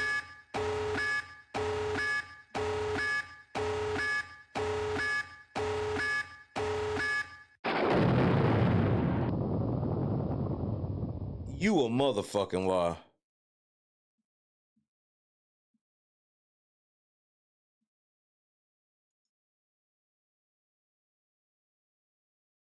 Ain't no way that's him.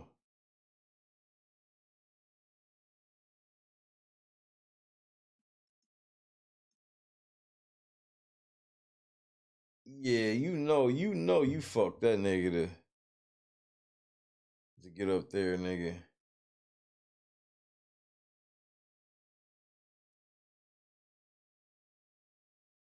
What the fuck, nigga?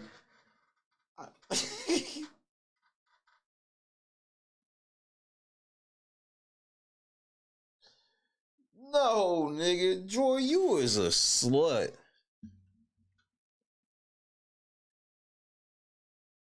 Nigga, this is outrageous, nigga.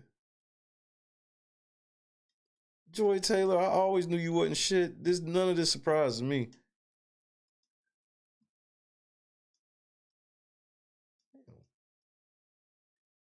None of this shit surprises me. I gotta be honest with you, Joy. Outrageous. And just let me know that in subtle and not so subtle ways, hey, you put me on Speak for Yourself, and these jugs and me could be your little plaything.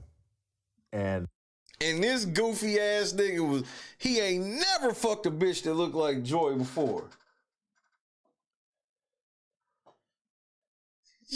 Oh man, Joy could smell it on y'all niggas. She got up there and could smell it on y'all niggas. I just I value my independence. I value my ability to say what I think. I didn't want to give anybody leverage over me.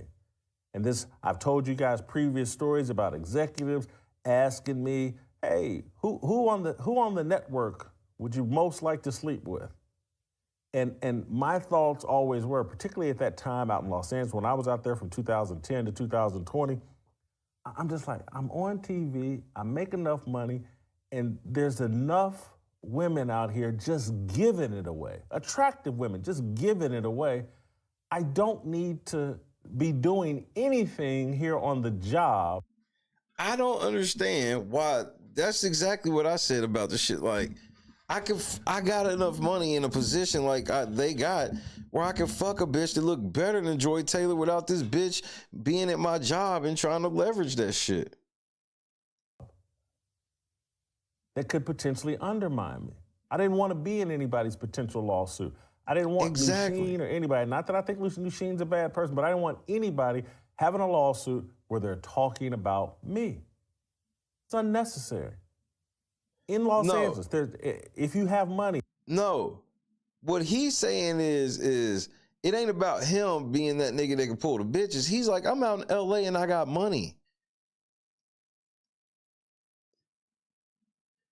Because obviously Joy is a gold digger type, but at least if I get a gold digger type outside of my job, she can't get mad and try to leverage it against me to get more money and shit for me and maybe fuck my job up. That's kind of the point he getting at. Where it's like, I'd rather just pay for this bitch out on the side and just be done. And any type of celebrity or notoriety, you don't need to screw girls on the job. It's lazy and it's stupid.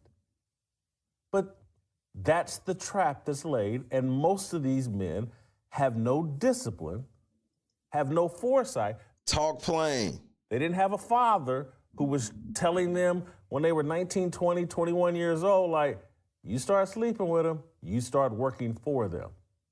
And again, maybe I'm just sexist and too much of a patriarch, but I've just never really had a woman that I wanted to work for.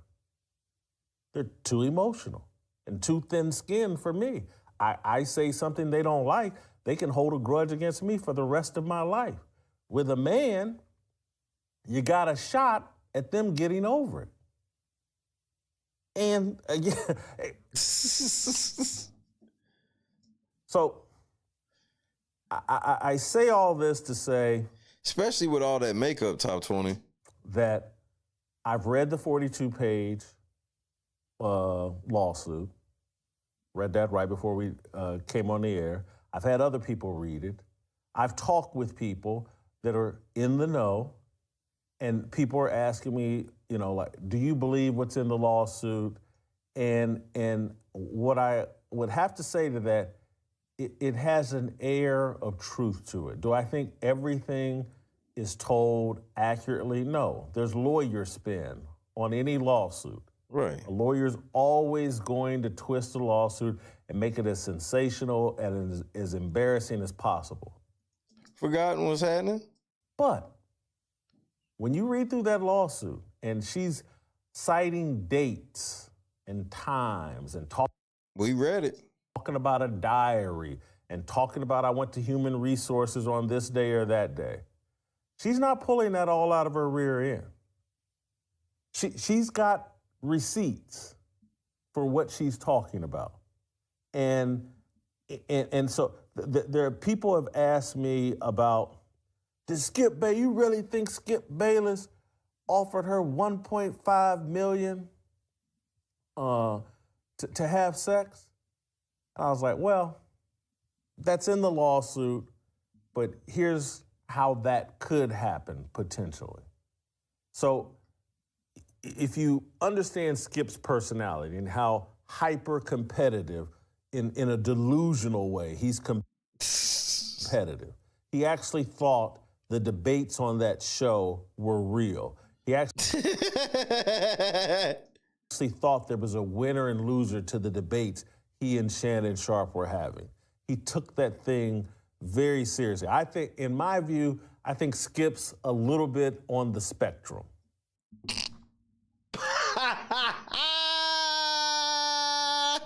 I'm losing my motherfucking mind, man.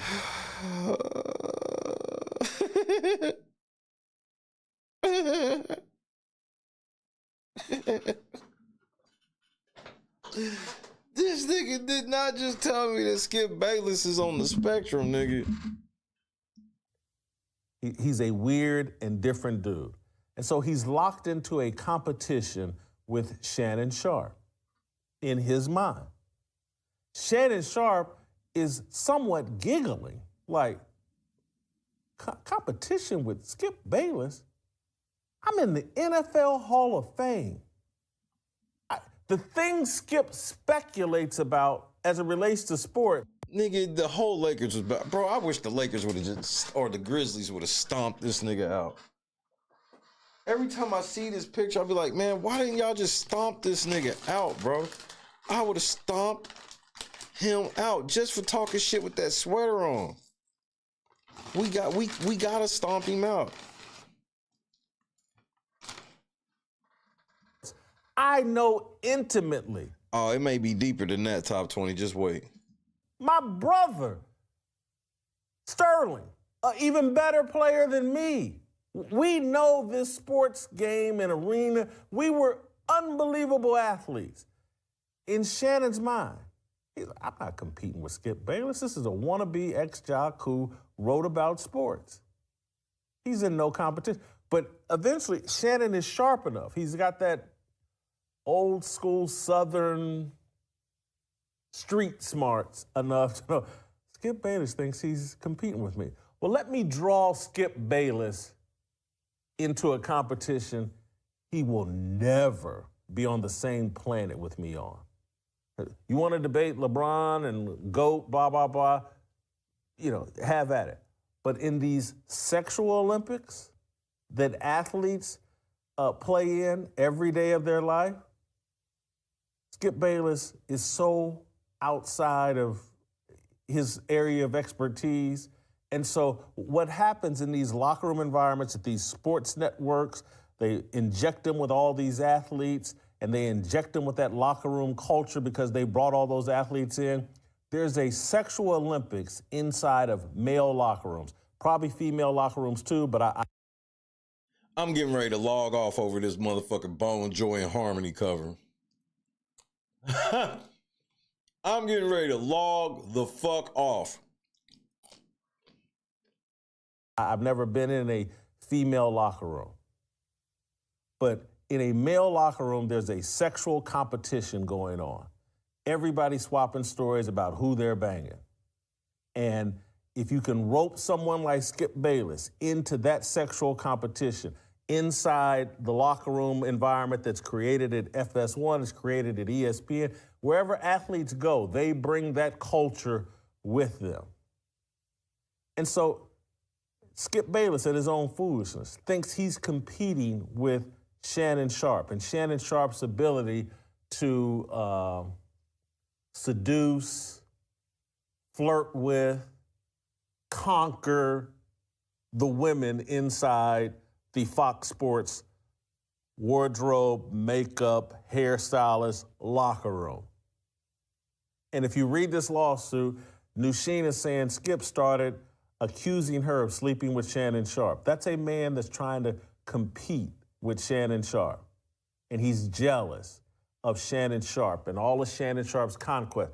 I'm going to say something here. I don't want you to misconstrue it, because the woman I'm about to reference here is someone I really like and respect. I'm not accusing her of anything. I'm just telling you what happened, and you can go check the tape. What you don't know is what happened behind the scenes. But some of you will remember this. Skip Bayless insinuated, flat out somewhat stated, that Jenny Taft was having some sort of inappropriate relationship with Shannon Sharp. He said something about seeing her come out of Shannon's dressing room or something like that, and she got upset on air. But off air, as soon as that show was over, she ran upstairs and lit in to the executives. One executive in particular. About this, Skip Bayless basically just accused me of sleeping. And Jenny Taft is married. And so she was irate. And this happened on air. And that was my first clue. Like, oh, this I got to find that clip. dude is jealous of Shannon Sharp, and he's seeing ghosts everywhere. And Shannon's putting those ghosts out there. Shannon walked around that place like he was banging every makeup and wardrobe girl in the place. His little wing, the undisputed downstairs wing, dressing room area, whatever, Shannon was known for running around there in the tightest little boxer shorts that he could find and nothing else. Wait. Wait. Time the fuck out. Did this nigga just say that Shannon Sharp was just walking around the office in his drawers? Skip. Hey, nigga, put some fucking pants on. Hey, man, pause. Pause. Dressing room area, whatever. Shannon was known for running around there in the tightest little boxer shorts that he could find and nothing else. Nah. Again, me and Cowherd were on the second floor. Dudes, what's happening? I'm telling you what I heard. I'm just telling you what I heard. What you heard, I'll just leave it at that. Okay. But he has baited Skip Bayless, for lack of a better explanation, into a pimp competition. Who can have the most girls in hair and makeup like them, want to be with them?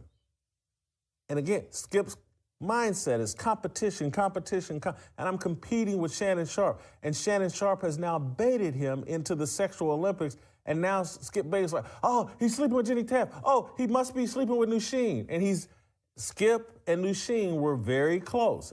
From afar, to me, it looked like they were best friends. They were. Nusheen, were you leading Skip on?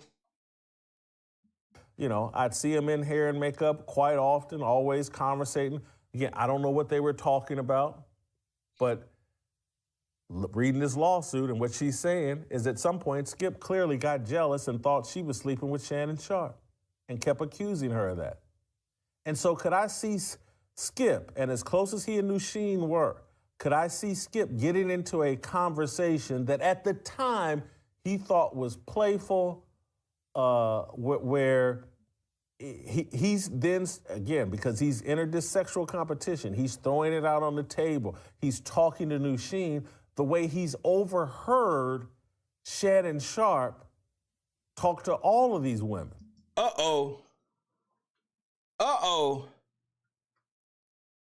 Skip was trying to impersonate Shannon?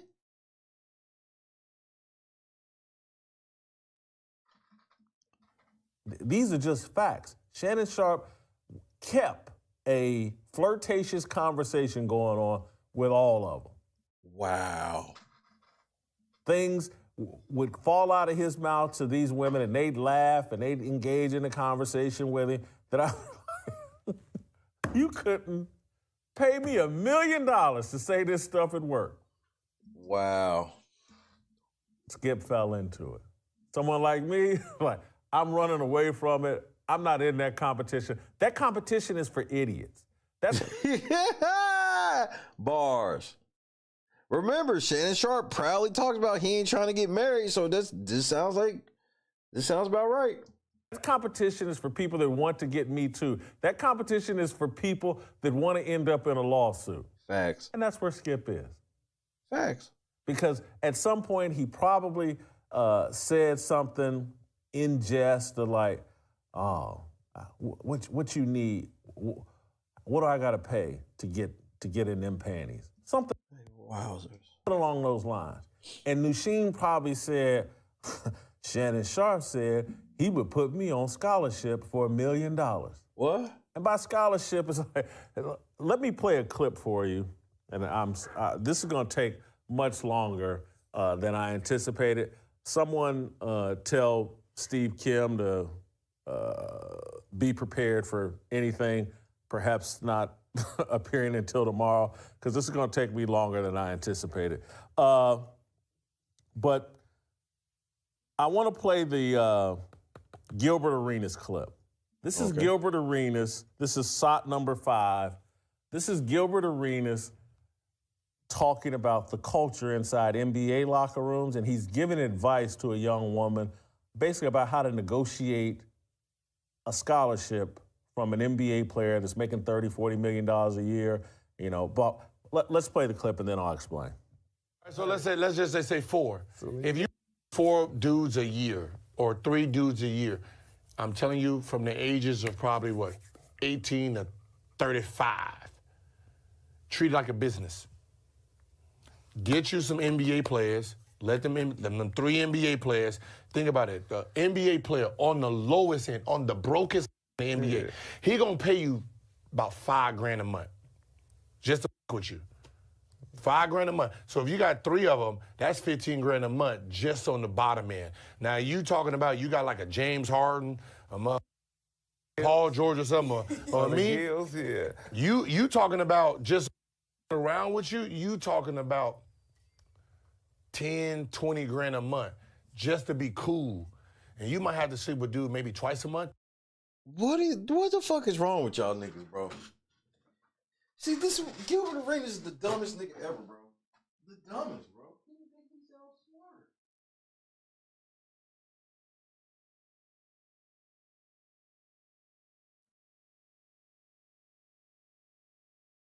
This nigga think he sounds smart, bro. This nigga sounds so stupid. Bro, this nigga dumb as fuck, bro. Damn, he's stupid. 3 times a month, right? With those dudes, 3 times a month. I'm paying a bitch $15,000 to $20,000 a month that I know is fucking with at least 2 other niggas. What? Depending, you making 60 grand a month. What job, what education you gonna get from the ages of 20 to 35 that's gonna pay you 60 grand a month? That's not realistic, job. though. Like, what the fuck? That's not What? realistic. That's a job. Like, What's going? You'll hear that, and I played that on this show previously. You'll hear that and think, oh, God, that must just be Gilbert Arenas. That must be just NBA players. No. That mentality, that locker room mentality of millionaires, could Skip Bayless end up in a joking conversation with Nusheen, hairstylist, where they're talking about, hey, what type of scholarship program would I put you on? And could Nusheen joke or have her overheard Shannon or somebody else say in passing, girl, you know, I'll break you off $20K a month.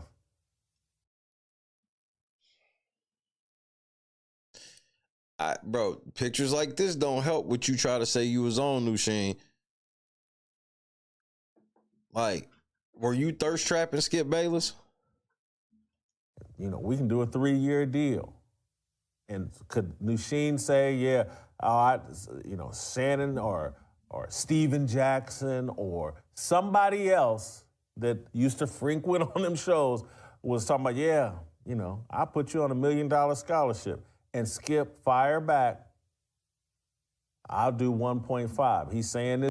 Oh my Lord, Skip. Jason, you saying that Skip, that's why he threw out 1.5 is because them other niggas is really around there tricking off? That makes so much sense. Cause it's so you got Steven Jackson, the Shannon Sharps, the Emmanuel Achos, like all these niggas that are actually pro athletes that the girls actually could be attracted to, and they paying to fuck them, and you know, they done fuck pretty much everybody in the office. Skip wants to get in on the action because he you know, they got him feeling left out, but he ain't got no professional sport clout. He just Skip Bayless, the writer. That's fucking crazy. It's jokingly, but he said it. Y'all got help me out here. Who's that other woman there? That's on the side, because I don't know who that is. I know that's Skip Bayless. Is that Nusheen? If that's Nusheen, that's a great, great picture of Nusheen. Yeah. Oh, that's Nusheen. Yeah, that's Nusheen looks good, but she normally don't look that good. Damn. But damn. And you know, I'll have to refresh. Nusheen looks good, big butt, breast, pretty face when she's dolled up. But that's a really good picture. But anyway, could Skip get in that conversation? Absolutely. And then could a lawyer come in years later when this thing spins out of control and turn it into a super negative conversation that makes Skip Bayless look like a clown? Yes. That's how that happens. He started competing with Shannon Sharp in the sexual Olympics, and he got out over his skis, and he said something stupid, and now a lawyer has it and has turned it into something else. That's how that goes down.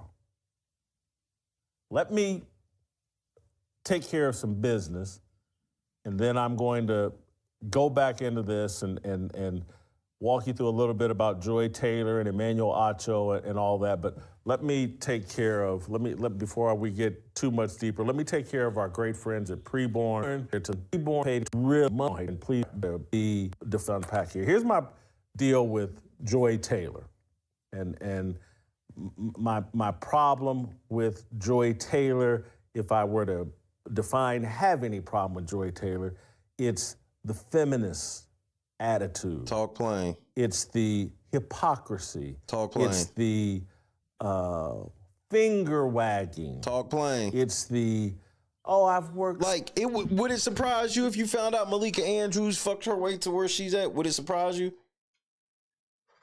So much harder than everybody else, and I earned all of this. This is why so many people are celebrating Joy Taylor being exposed, and why so many people are like, well, she's just another version of Kamala Harris. And she's another example of DEI. And it's because she has run around putting herself on a pedestal and wagging her finger at everybody else and talking about all that she's overcome when she's really overcome nothing. And she should have spent all of her time talking to people about how grateful she was to get the opportunities that she's been given, and how she jumped in line because of those big cans and peanut butter skin, and her willingness, according to Nusheen, to share those big cans and peanut butter skin. But let's play shot number one of Joy Taylor talking about all she's overcome. Wake up call, same time. How would I not know how hard it is to do the show I work on? You have to constantly reaffirm that you are good enough, that you belong there, and then always prove it. So I would just always say you gotta do twice the work to get half the opportunity, but. Does that mean flat back fucking? Is twice the work, does that mean you flat back fucking? Good night, Shan. To me, the mentality I've always had on it is that he want a spoon for that skin, apparently. Even though I don't know what her skin looks like, because she wears a ton of fucking makeup. It's just gonna make me better. So that's why I'm excellent. And look at this nigga Barney sweater, bro. Because I had to be. I couldn't be average. I couldn't be okay. I couldn't be late. I couldn't complain. I couldn't say no. Now I do. Right. What did you just say? Average. I couldn't be okay. I couldn't be late. I couldn't complain. You couldn't complain. I couldn't say no. You couldn't say no. You couldn't say no. From the streets did she emerge, into the street she will return. She belongs to the streets. Bro, she let you know, yeah, I'm fucking my way to the tizop. Now I do. Right. Probably Shady might have fucked. He that got enough money. Sounds completely different hearing it now. It really do. Knowing what we know now, knowing what people knew back then, kept quiet about, that this hairstylist Nusheen has brought to the surface. That, and it's, let me be further transparent and just make sure I cover all my bases so that I'm completely transparent with you all and where we're coming from. I'm reading this 42-page document, and it talks about how in February of 2020, or approximately February of 2020. So I'm thinking February or March. Nusheen, I'm starting to think that this might be a play.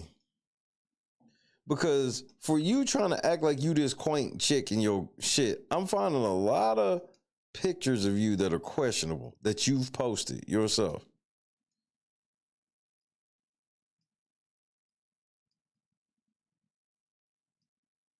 Did you do what Joy tried to teach you to do? Did you try to shake them down in the end?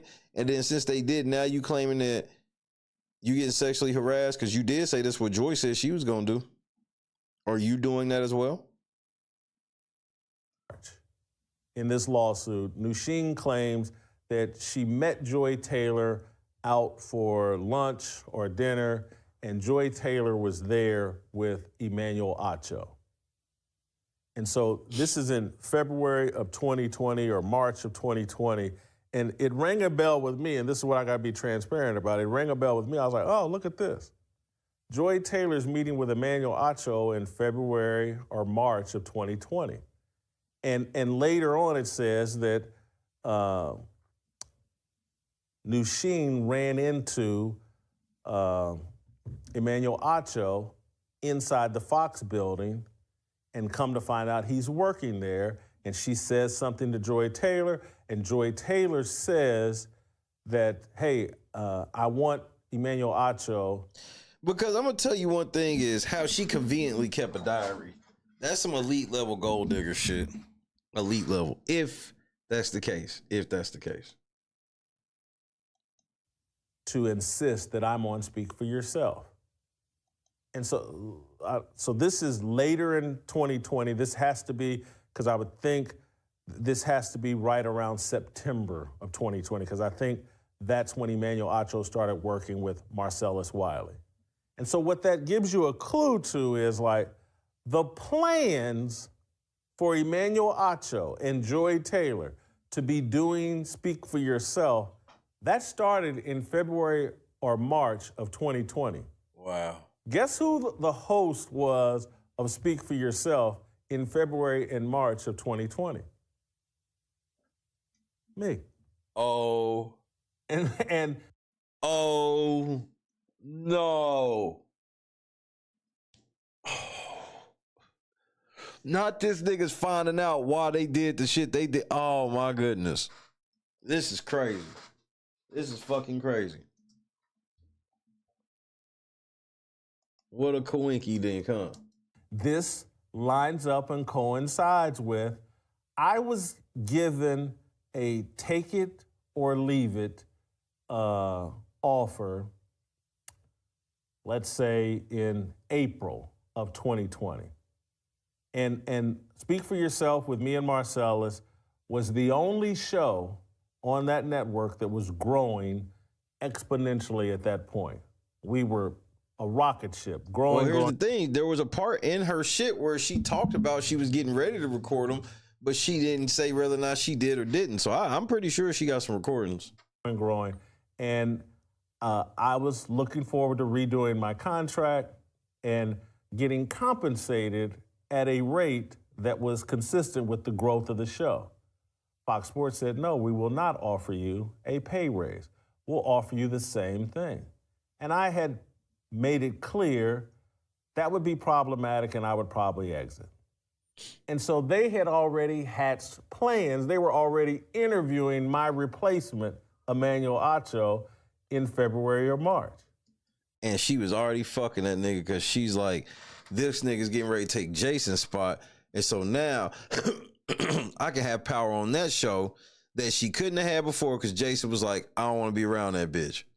Wow. And this is something that I sense because, you know, anybody that knows me knows that I'm a man of my word and I'll stick to my guns. And so when they said, hey, this is a take it or leave it offer, I indicated, well, I'll just leave it. And so they started hatching plans in February or March to replace me. I say all that to say, hear me out. I'm not saying this with animus or jealousy. Oh, Emmanuel Acho replaced you, and that's why Whitlock is saying this, and Joy Taylor. I'm telling you this is how far in advance that they think, because Joy Taylor did not join Speak for Yourself until 2022. So there was another person who they had already put into motion that they were going to move on from. And they had started doing this in February or March of 2020, and that would be Marcellus Wiley. Myself and Marcellus Wiley were doing Speak for Yourself at record ratings growth. Nothing else was growing. They put all their promotion into Skip Bayless and Shannon Sharp, into Colin Cowherd, but we were outpacing them in growth, and actually Skip Bayless and Shannon Sharp had already at that point started to decline. But they had said, we're moving on from Whitlock and Marcellus. Now here's a take it or leave it deal for Whitlock. If he takes it, we'll continue on, but if he doesn't, we're moving on. And they started hatching those plans, and Joy Taylor, because allegedly she's sleeping with Charlie Dixon, she has all of this insight into what their plans are. Wow. And who's dead man walking and who isn't dead man walking. And this, again, she's got her hooks into Charlie Dixon. And I'm telling you guys, I like and respect Charlie Dixon. You've seen or heard me defend him on this show.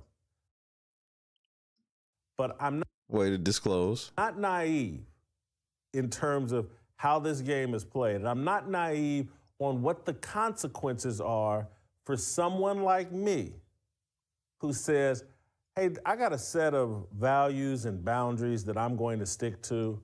I'm not entering into anyone's at-work sexual Olympics. Therefore, I'm not going to be easy to control. I'm not going to be easy to compromise. And the people that they're more comfortable getting in bed with are more easy to compromise and control. You've heard me allude to, Shannon Sharp's not anywhere in this lawsuit. But trust me, they got an HR file on Shannon Sharp that would make your head spin. What? The things that Shannon Sharp did at FS1 make Joy Taylor look like Mother Teresa. Stop playing with me, nigga. But I'll leave it there because I don't want people to think I'm just unfairly going after Shannon Sharp. Although at some point I'm going to transition to you why I think Shannon Sharp is the person pulling the strings on all of this. The fuck? But the whole system in television is rigged towards how can we compromise people and control them. And so Nusheen's lawsuit says that they position Emmanuel Acho and Joy Taylor to start sleeping with each other. That makes both of them more easy to control. But it also gives Joy Taylor more leverage over the people managing her. And that's how someone who was doing a little talk radio down in Miami keeps getting on major television shows and promotion, Undisputed, to Colin Cowherd, to hosting Speak for Yourself with Emmanuel Acho, to now hosting Speak for Yourself with Keyshawn Johnson and Paul Pierce. How? Never said anything interesting, doesn't have any journalistic chops. She's got a big pair of cans, peanut butter skin, and according to Nusheen, a willingness to share those. This is, it's a corrupt system that's not intended to produce anything close to the truth, any conversation that leads people to truth. It's a system built to compromise everybody sexually. From the Shannon put out that he was fucking a bitch on live. This sounds like some shit he would have been doing at FS1. Executives to the on-air talent to the hair and makeup girls, as long as everybody is dirty, now you can be controlled. That's what this whole sports TV and just TV media industry, it's all built around. It's all built around sexual compromise. And so Emmanuel Acho, who presents himself as a Christian and someone of great value, blah, blah, it's my understanding that throughout COVID, that's the late winter of 2020 through the summer of 2020, it's my understanding he and Joy Taylor were living together. And so I want to play you a clip of when a woman has you by the balls, when this is what you sound like. You sound like a simp. Let's play SOT number 2. Just got done with rehearsal for the new show Speak, and I got to take a moment to shout out my co-host Joy Taylor.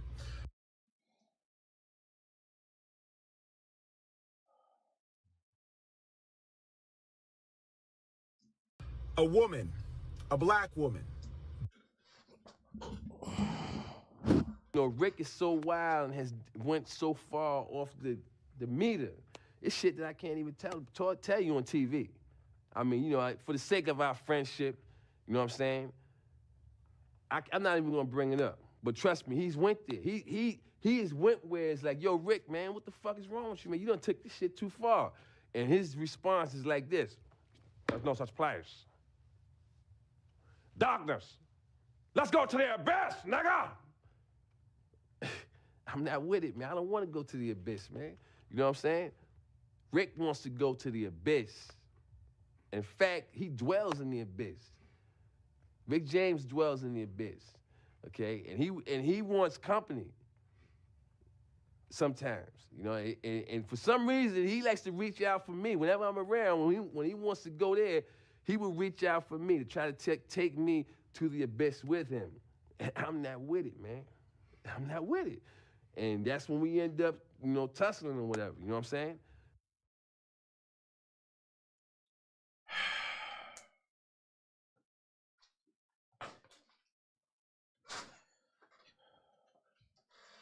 Black woman, here we fucking go, this simp ass nigga. Daily Show, sports. Do you all realize how hard it is to get into the position that she is in?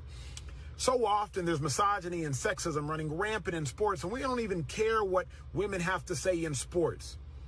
But Joy is not only in the position on television as a woman, as a black woman, but as an opinionist. So not just asking men what they think, but providing her own unique and distinct insight. It's hard to do, and Joy, you have done it. So congratulations. Looking forward to working with you, and hope y'all tune in. 4:30 to 6 Eastern every day starting next week. You was already fucking her. No way you weren't. That's so incredible. I want to play it again. That's so incredible. I want to play it again. Play Emmanuel again. Just got done with rehearsal for the new show Speak, and I got to take a moment to shout out my co-host Joy Taylor. A woman, a black woman, Daily Show, sports. Do you all realize how hard it is to get into the position that she is in? So often there's misogyny and sexism running rampant in sports, and we don't even care what women have to say in sports. But Joy is not only in the position on television as a woman, as a black woman, but as an opinionist. So not just asking men what they think, but providing her own unique and distinct insight. It's hard to do, and Joy, you Man, you corny! have done it. So congratulations. Looking forward to working with you. Beta! Hope y'all tune in. 4:30 to 6 Eastern every day starting next week. I never want to sound like that. I never want to be that dishonest. Now, according to Nushin in this lawsuit, and according to... And the funny thing is, Joy got into that position from misogyny. See, misogyny ain't bad for all women. Misogyny is just bad for women who have respect for themselves, who don't want to be sexually pleasing to their bosses. But the bitches who do get to be put in position. So to have Joy Taylor speaking out on the same shit that put her in the position is wild to me. People that I know would know, connected to Fox Sports. This dude is banging Joy Taylor, or was at that time.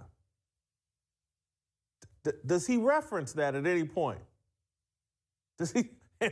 And boy, she got that good. Joy Taylor, she's amazing on air, but man, if you knew what it was like off air, you'd understand. Never mentions it. Doesn't come up. I'm not saying this to put myself on a pedestal. I'm really not. I'm just keeping it real with you all. I'm a degenerate, idiot loser. I'm capable of all these sins that we're talking about. I'm capable of all of them. I've done some of them. But I keep it real with you all. I let you know. There's no way I could go on air and talk about Joy Taylor and be tapping that, or have been tapping that, or knew that she seduced me as part of getting. I couldn't do it. I would say nothing, or I would say, hey, and I tapped that, guys, and it's good. Or it's mediocre, but I still gave her the job. And gentlemen, young men out here, those of you that want to complain about how corrupt American media is, how corrupt American society is, how compromised we all are, and we want to fix it. But we don't want to ante up and be righteous ourselves. It starts with the man in the mirror. We want all of these things, but we're not willing to make any of the sacrifices necessary to be leaders and to pull this culture in a different direction. Big facts. And trust me, it's hard. I had to leave Los Angeles, and I've had to do things that are against my natural sinful nature. That's hard. I'm sharing this as a way to try to inspire you. This is how real you have to get with yourself. I'm not patting myself on the back. Let me go ahead and confess something that's, it's a mild confession because it's just, but I'm just telling you how weak I am and how you're never cured from this. You just got to be in the fight and the struggle. What? I told you, I went to a wedding in Vegas over the Christmas holiday. And, I don't drink very often, but I had 2 drinks at the rehearsal dinner on Friday. And then on Saturday, I made the mistake and probably had, this was an amazing wedding. This was people that I really love. Nah, nigga, just tell us how many, nigga. We don't need to know the guest list, nigga. Just say how many. Marriage, and see how happy they are and how rewarded they are for sticking with their marriage, and just how close I am to them and their entire family. I celebrated in a way that I just haven't celebrated in years. I probably had 6 old fashions in a 3-hour window. And having 6 old fashions in a 3-hour window in a 3-hour window, I just haven't celebrated in years. I probably had 6 old fashions in a 3-hour window. He was lit, nigga. I knew he was lit. I knew when I was hearing the excuses. You had 6 old fashions in 3 hours? You was lit. And having 6 old fashions in a 3-hour window you know, I started feeling myself. And there was a friend who I invited to stop by the dinner afterwards or whatever. And I started flirting with her real strong. And This the kidnappers again, man. Man, stop saying that shit over the phone. Damn. I can't say shit, can I? I shouldn't have, you know, it's just, I just shouldn't have. But just, I'm that weak. I'm that stupid. Nothing happened more than some harmless flirtation or whatever, but it was out of character for me, and it's why I try to avoid drinking, because, you know, you put some liquor in me, and I'm going to revert to factory settings. It's just gonna happen. And so I say all that to say, this is why I don't go to Las Vegas. This is why I try not, I don't like leaving Tennessee. I got a little comfort area here in Tennessee and around here and a group of friends and all that I can stay in my safe zone. But I'm gonna give you this example in terms of like, in order to produce the kind of society, men are gonna have to make real sacrifice, and we're gonna have to live righteously. And I'm giving you this example just to, don't put yourself in these terrible positions. And so 3-4 years ago, there was a woman that emailed me over LinkedIn that said, you know, she wanted to meet with me and she wanted to work with what we were doing here at Fearless. And I don't say this with any pride, I'm just telling you this is how truthful and how real I've had to get with myself in order to not make the mistakes that I used to make. And so met the woman out for a lunch, a business meeting, and I'd say within 5 minutes of sitting down with her, I told her, hey, look, I gotta just tell you something. You look way too good to be anywhere in my work environment. I'll never get any work done. He the realest nigga ever for that. I just won't, and I'm sorry. You may be qualified, you may have something to offer, but I'm just sorry, you look way too good, and I'll be going to work not thinking about what I'm doing, I'm thinking about you. And so there's a level of righteousness as men that we have to commit to, and it's why I would love to find the unicorn and get married so that I could put it, but again, I've made so many mistakes and rigged my... But that's why you should be married. If you were married, you wouldn't have this level of sexual frustration like this to where you can't work around girls that are fine. Taste and expectations. Lennox, what's happening? In a way that I don't know if I can find what I would be loyal to, and so I gotta go without. I just, because I can't lie to anybody else more, and I just can't live unrighteously anymore. I just can't do it, and be able to make the demands and make the improvements in the rest of society. And if I bet nobody at work looked at her any different because they all involved in that shit. New Sheen was talking about how she just kept working throughout all of this shit for years. But then the day she got fired is when she realized she couldn't put up with it no more. Come on, bro. If we're not serious about... And this is with me believing that everything she said happened, but I know she left out some shit she was on. And who's gonna come out and be like, nah? Because like I said, the only nigga that's probably fucked was Colin Cowherd and Shannon. Getting married and or committing to our wives, we're never gonna fix things, ever. Because we're always gonna be silenced by our sin.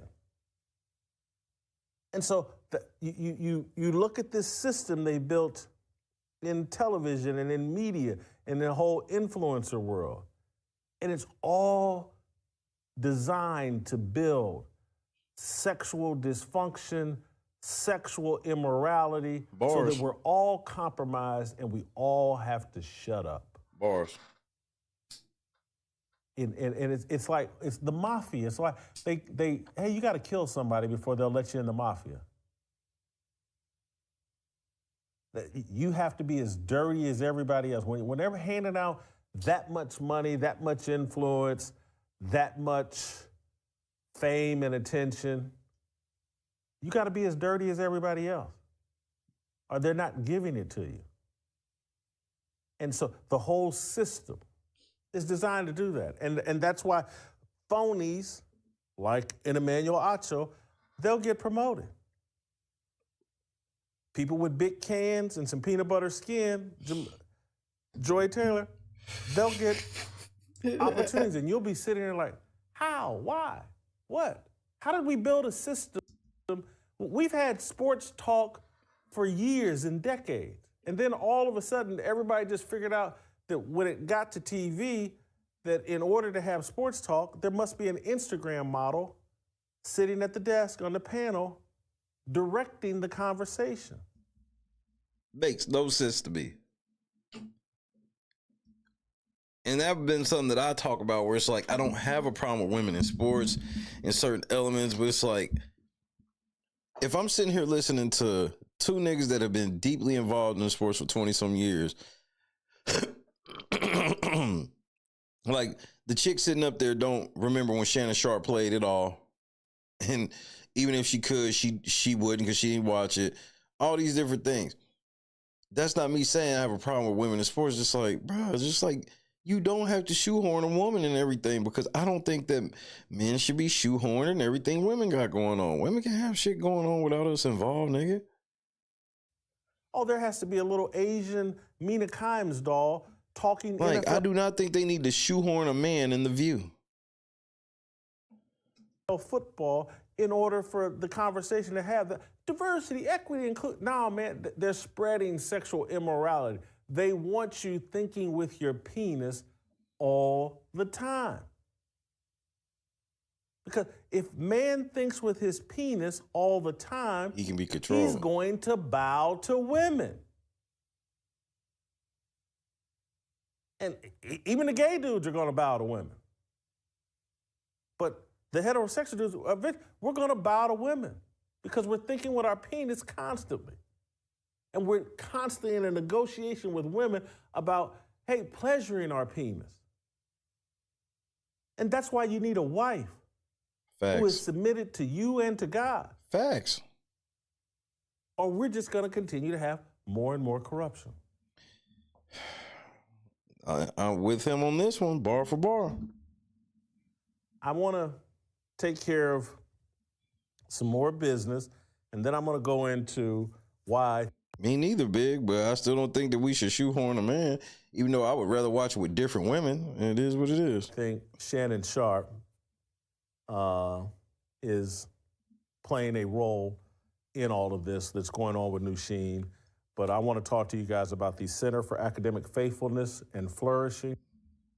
No ads, bro. It only really appears Sharp's name. Not the Godfather, Shannon Sharp. Appears very, very briefly in this lawsuit. And it does. It only really appears as it relates to Skip Bayless accusing Nusheen of sleeping with Shannon Sharp. And yesterday I tweeted out that she probably did. I'm not taking it off the table that she did.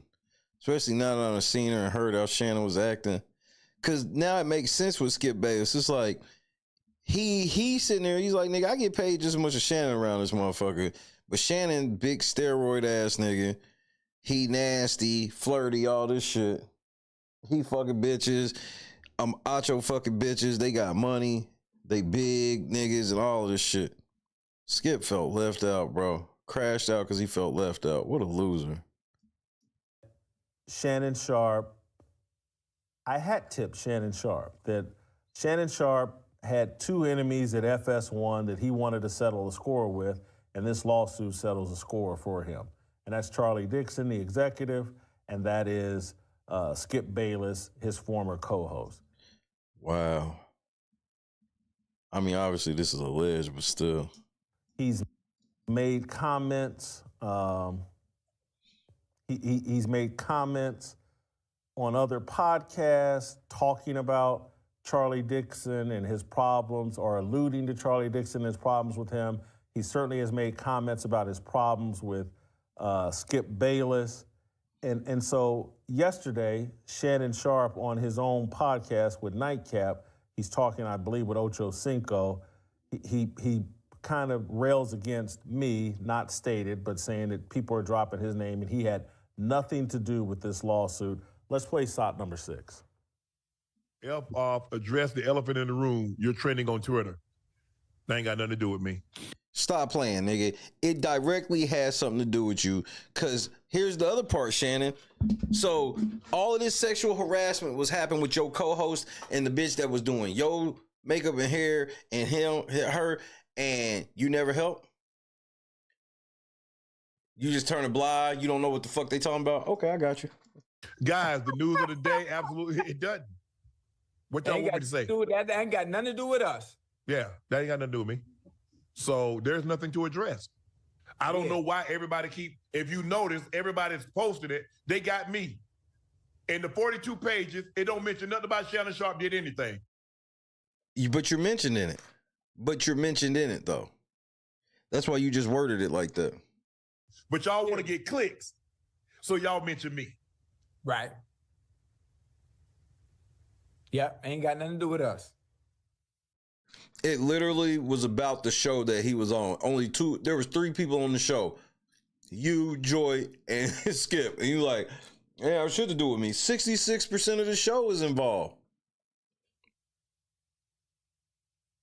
He's talking about me. And he's talking about me, and he's upset with me for saying that Shannon Sharp is behind this. And the reason why I believe Shannon Sharp is behind this is because Nusheen airs a lot of people out in this, obviously. Joy Taylor, Charlie Dixon, Skip Bayless. She do. And the reality is, from what I experienced my 4 or 5 years there is no one that was involved in more suspicious, eye-raising flirtation with makeup, wardrobe than Shannon Sharp. I would have been swallowed up. Have you ever been swallowed up? Have you gone through a time of swallowing? Shannon, is this true? You the nigga that be fucking on the internet. And if you go look at the problem Shannon Sharp had at CBS and all this other stuff, it's just amazing that Shannon Sharp nowhere mentioned in this, but the 2 biggest people that he wants eliminated, damaged at FS1, they're assassinated in this. And so when a crime happens, you ask who benefits and who has motive. True. And this isn't me saying that Shannon Sharp pulled Nusheen in and said, hey, baby girl, this is what we gonna do. This is me saying that Shannon Sharp and Nusheen were friendly.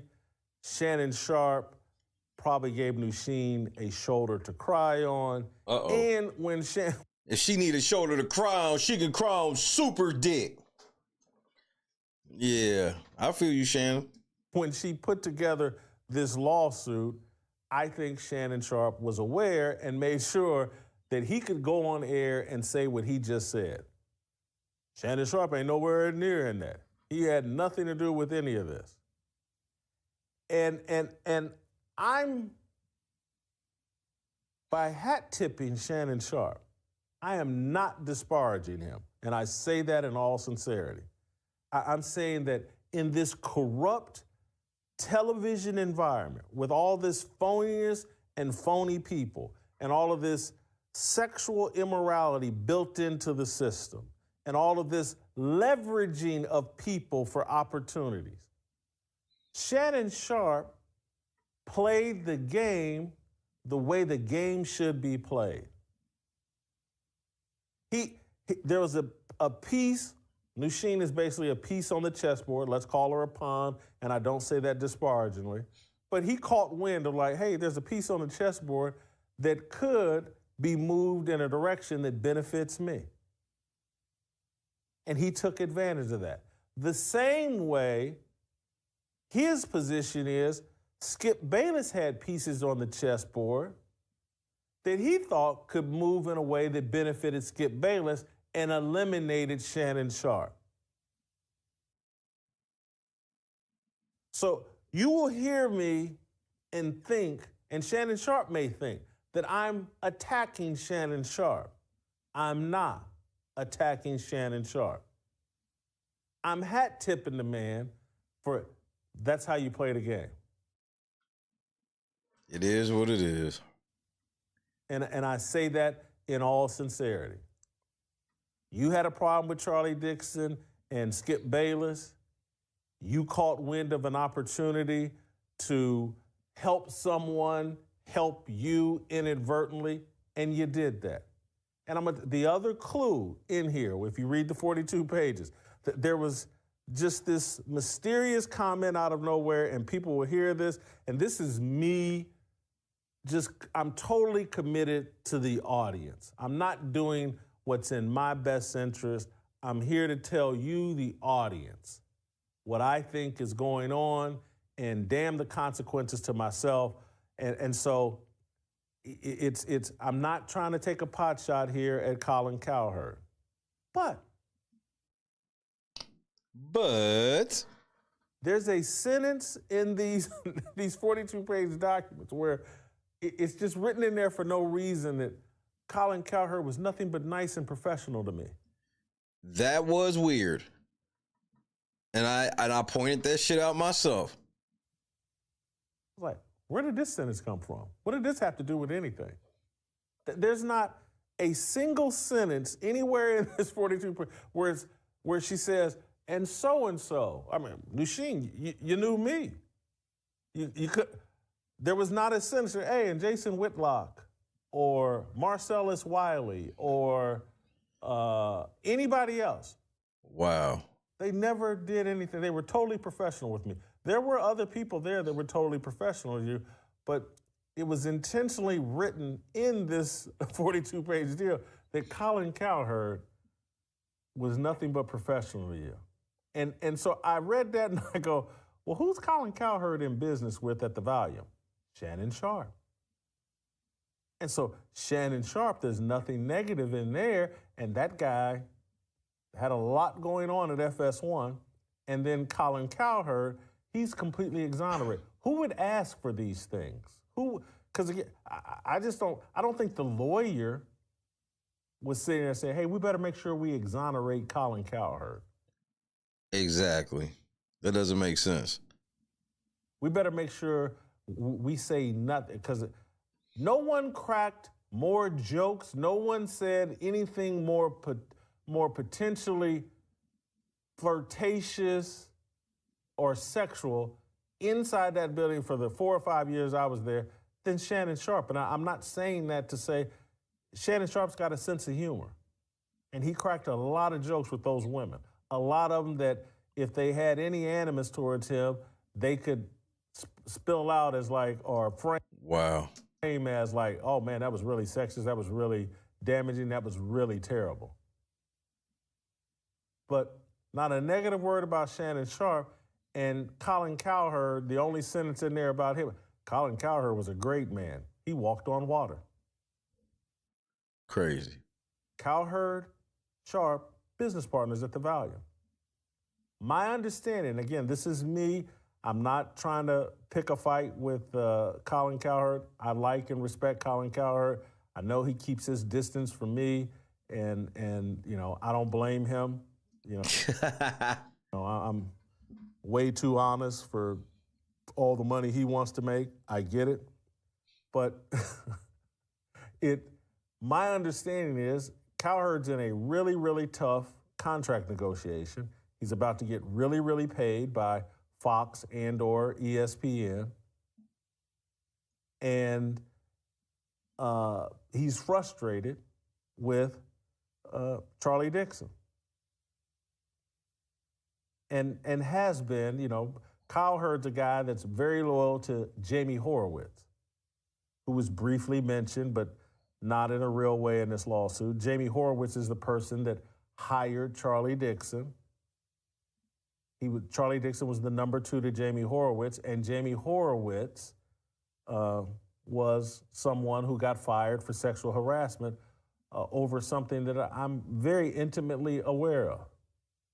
And it's why I'm sitting here saying, like, hey, when there's a piece on the chessboard that reveals itself as like, oh, this can be positioned in a way that benefits you.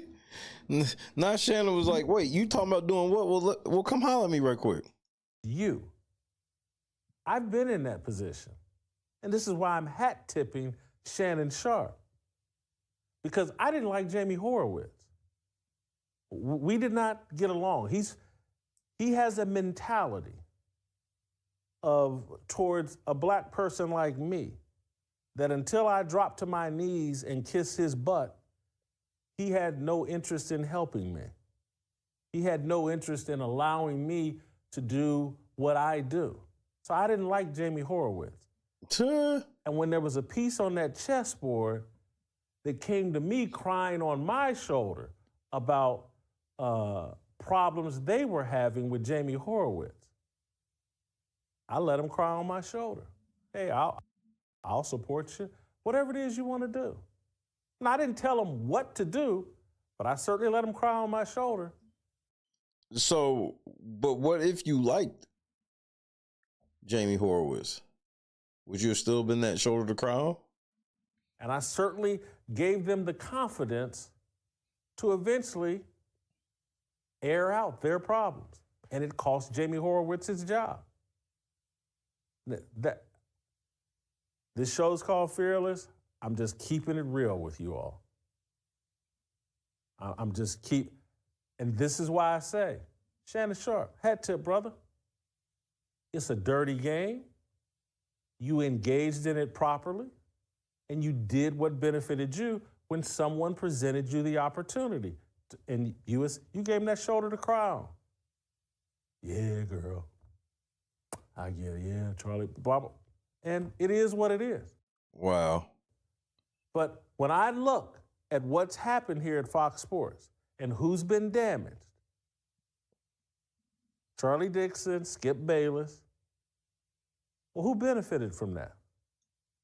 Who wanted those people damaged? And then, unbeknownst to them, this is just Nusheen, because Nusheen and Joy Taylor used to be best friends. Joy Taylor's the person that's really getting destroyed in this. And that's two women that used to be that close, that don't get along, and Nusheen probably feeling like a couple of people, Skip Bayless and Joy Taylor, made some promises to her that they haven't kept, and now Nusheen's out of work. And she needs the money. Skip Bayless done made all the money he's made, $70 million, $80 million in television. Joy Taylor's got a TV show on FS1, and Nusheen's upset, and she's like, oh, I'm gonna burn this whole thing to the ground. I'm gonna Potato Gamer, what's happening? Take out Joy Taylor, and so who helped her? Who was? It's like Kamala Harris sitting there telling the Black Lives Matter rioters and looters, we'll pay your bail money. We'll pay for lawyers and bail money. That's basically what I'm suggesting. Sharp and/or Cowherd, just egg them on. Hey, we got your back, baby girl. Burn that whole thing down. That's my informed. Nigga, that was the worst analogy ever. Speculation on what is trans. And I say that without an ounce of malice for any of these people. I've told you, they haven't done anything that I haven't done. Nothing that I haven't done. I'm not, if I were out here acting like I'm better than them or they did something I wouldn't do, that'd be one thing. But I've done this, I've seen this, I know exactly what it looks like.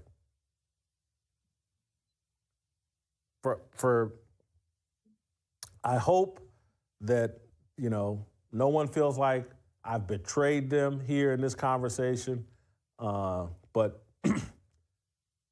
I got to be loyal to the audience. I got to tell you all the truth of what I see here, and that's what I've done.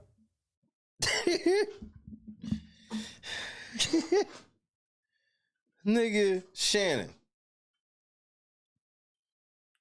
I don't know why you scared to respond and act like you too big to respond to Whitlock. Whitlock is one of your peers, bro. Like, you gotta stop that. Nusheen, this dude kind of sound like a play.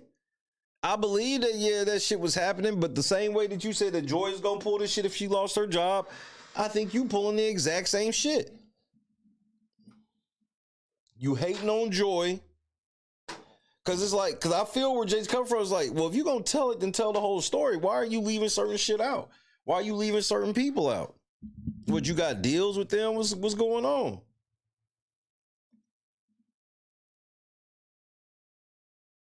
You got a point.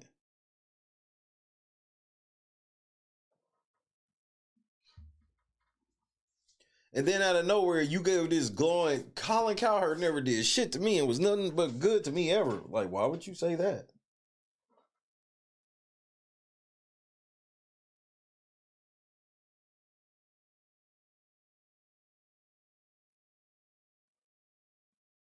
Yeah, Joy taught it to her, then she turned her back on Joy.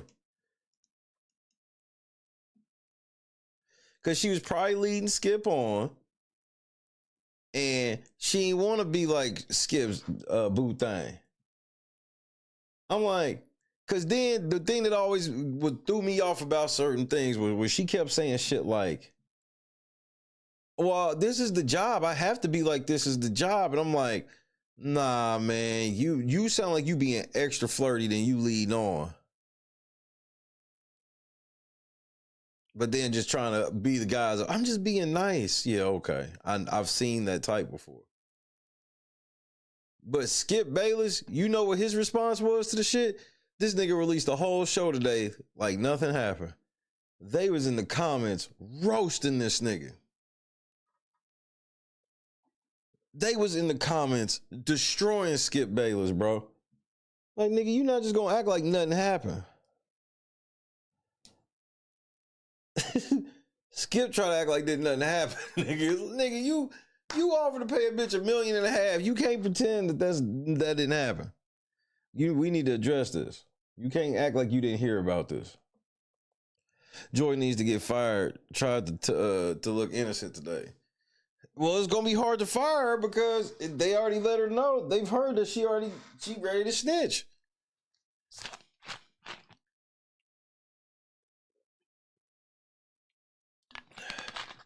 People at work probably wasn't looking at each other too different because the shit they always been on. It's just they just kind of shitty that we now know.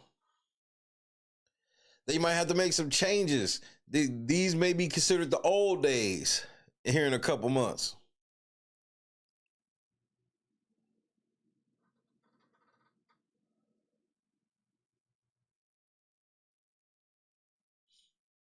This shit crazy.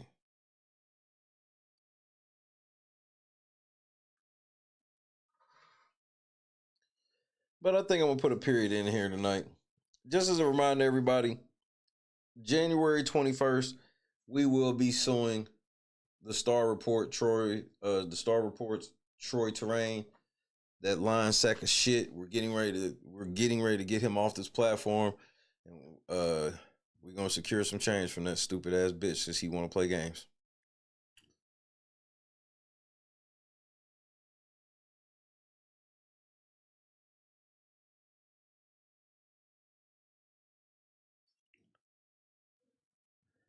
Well, now him offering her $1.5 million, it made more sense.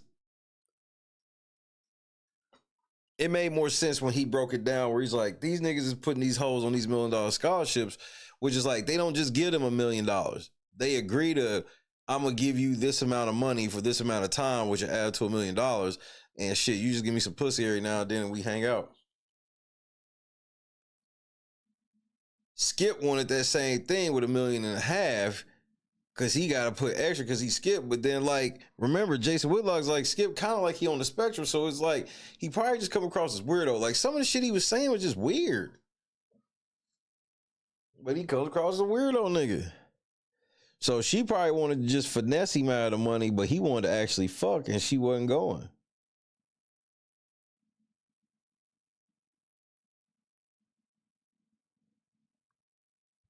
Jerome, shout out to Cincinnati. We in the building. Before I get ready to be out of the building. Got a lot of shit about to go down. Steak dinner tomorrow. Starting at 7:30 p.m. Central Standard Time. Don't believe me? Just watch.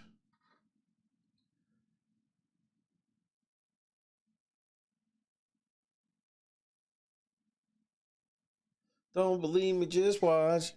Don't believe me, just watch. Don't believe me, just watch. Hey, hey, hey, hey.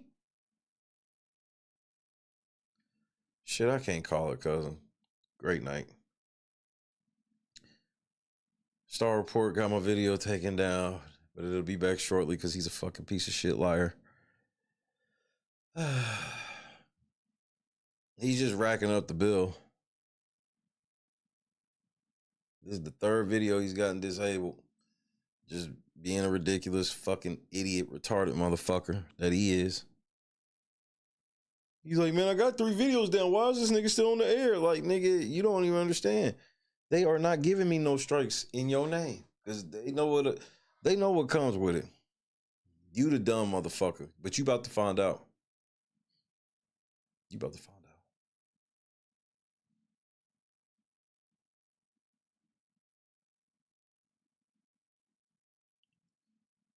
It's going to be fun, Potato Gaming. We got surprises and everything.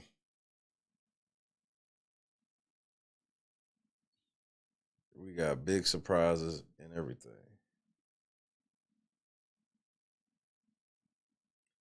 But then again, I'm probably lying. Say goodnight to your boy. I'm gonna ease on down. Ease on down. I'm gonna ease on down the road.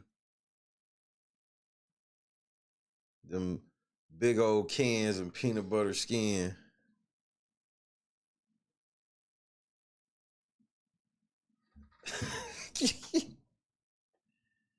You too, Donis, Janice, shout out to Bob, Kendra, Potato Gaming, J-Rock, Joy, Lennox, Uncle Sam, Ray, Jerome, Big, Regina.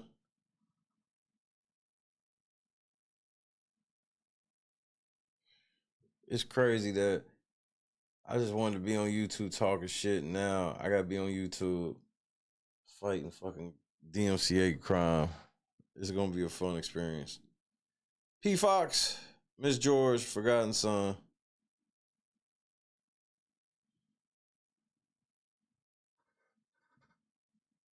So you just let everybody fuck. I'm asking. I don't want to fuck you. I don't put my dick where everybody else put theirs. Kind of a thing I like to stay away from. Shout out to the kid point and shoot. Shout out to Sharp Rob. Flakko, you took an L again. But then again, you know me, I'm most likely, indubitably, lying.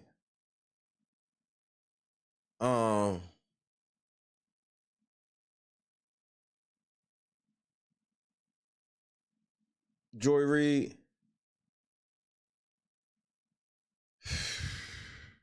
Or not Joy Reid. Why I call this bitch Joy Reid? Joy Taylor. Bone, Joy, and Harmony, huh? It is what it is. If you did have like a beautiful, like you just had the one female friend, cousin, sister, whatever, just hypothetically, would you put him on with Shady? Like, would you do that connection? They love me. No, and like, I want you to be real. Be like, honest. knowing Shady, like. I will be honest. I have had friends ask about Shady before. Yo, I'm sick.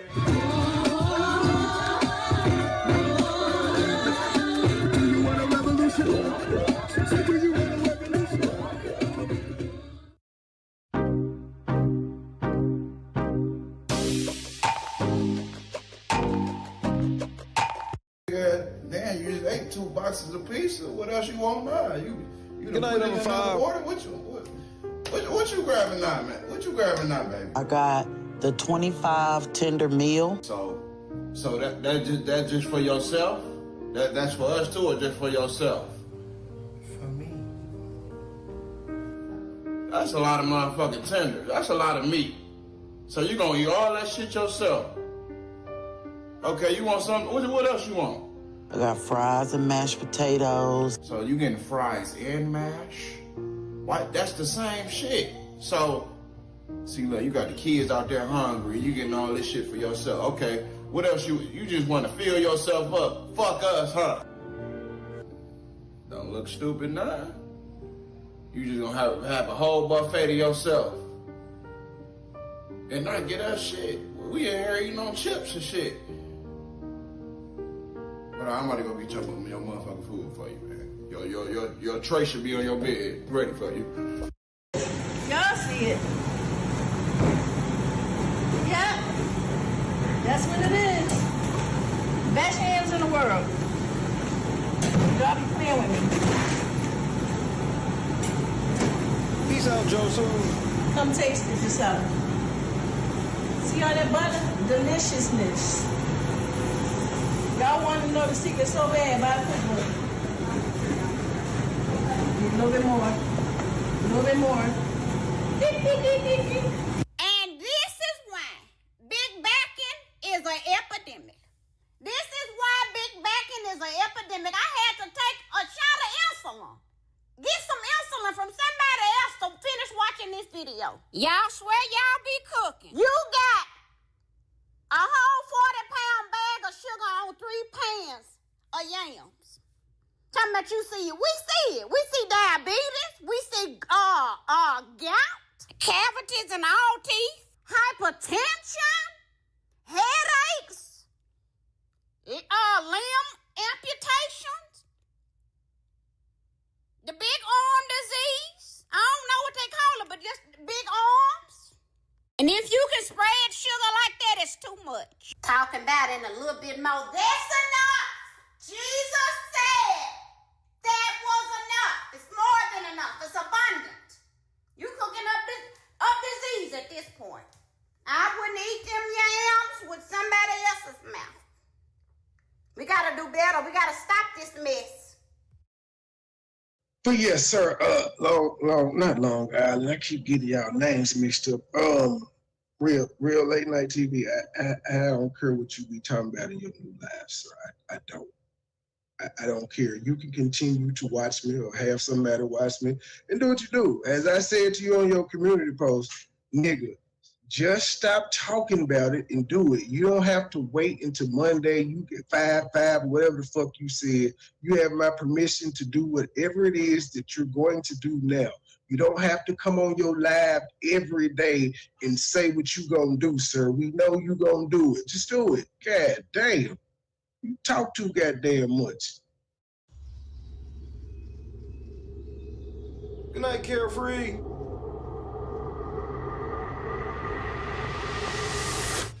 Yo, what's going on, boys? How are you? Yo, dab me up. Hey, all right, damn. What part of the city are you from? Yo, over there, brother. Hey, yeah. What's up? Yeah. You guys ready for this? Take this. Oh, all right, sick. Why don't you guys come inside? Don't ski. These are the guys. I'm Octavius Gray. And I'm Steve. Steve LeVois. It's okay, I have vape in here, right?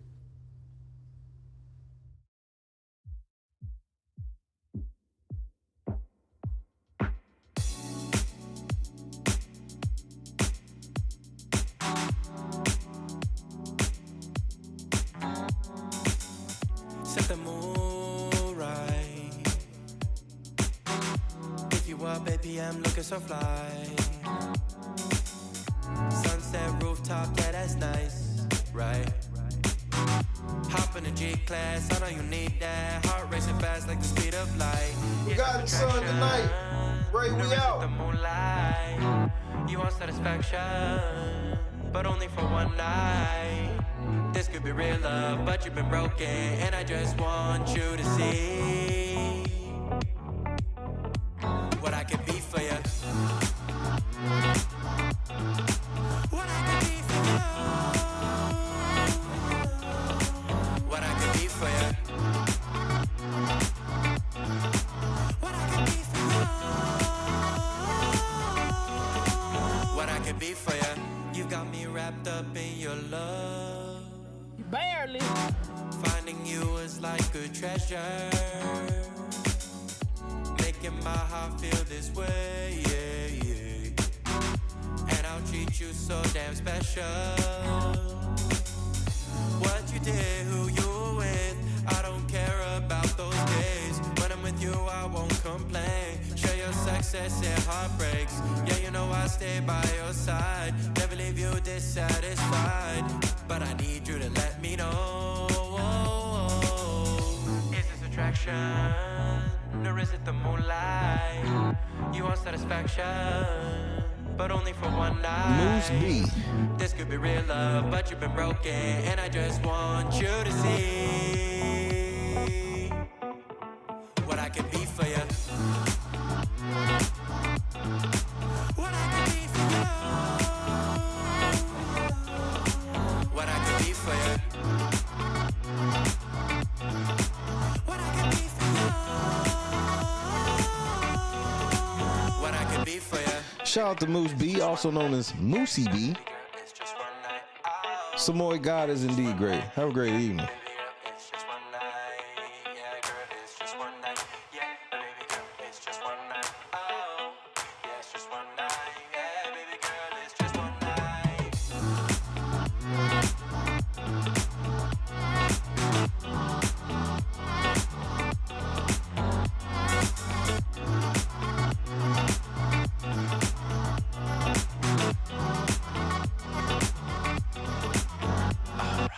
Crushed it. God is great. I love it when a plan comes together.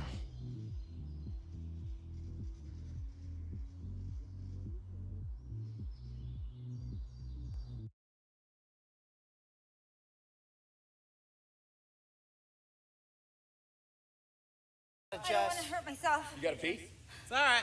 No, You gotta you gotta go, girl. Let go. I don't even want to fall. Turn to the side. You're okay. Just Good. land right on that booty, girl. Just put your legs out Turn and to the fall on side. your booty. Jess, you're amazing. You Say got it. it. You got it. You got it. Turn to the side. Just let go and turn. Like you're laying in bed. Yep. Like you're jumping onto your bed on your side. Just let go and turn to the side. Shut your eyes. You got it, my love. Just turn to the side. You're okay. Have fun. I've never even heard of him. I'm petty.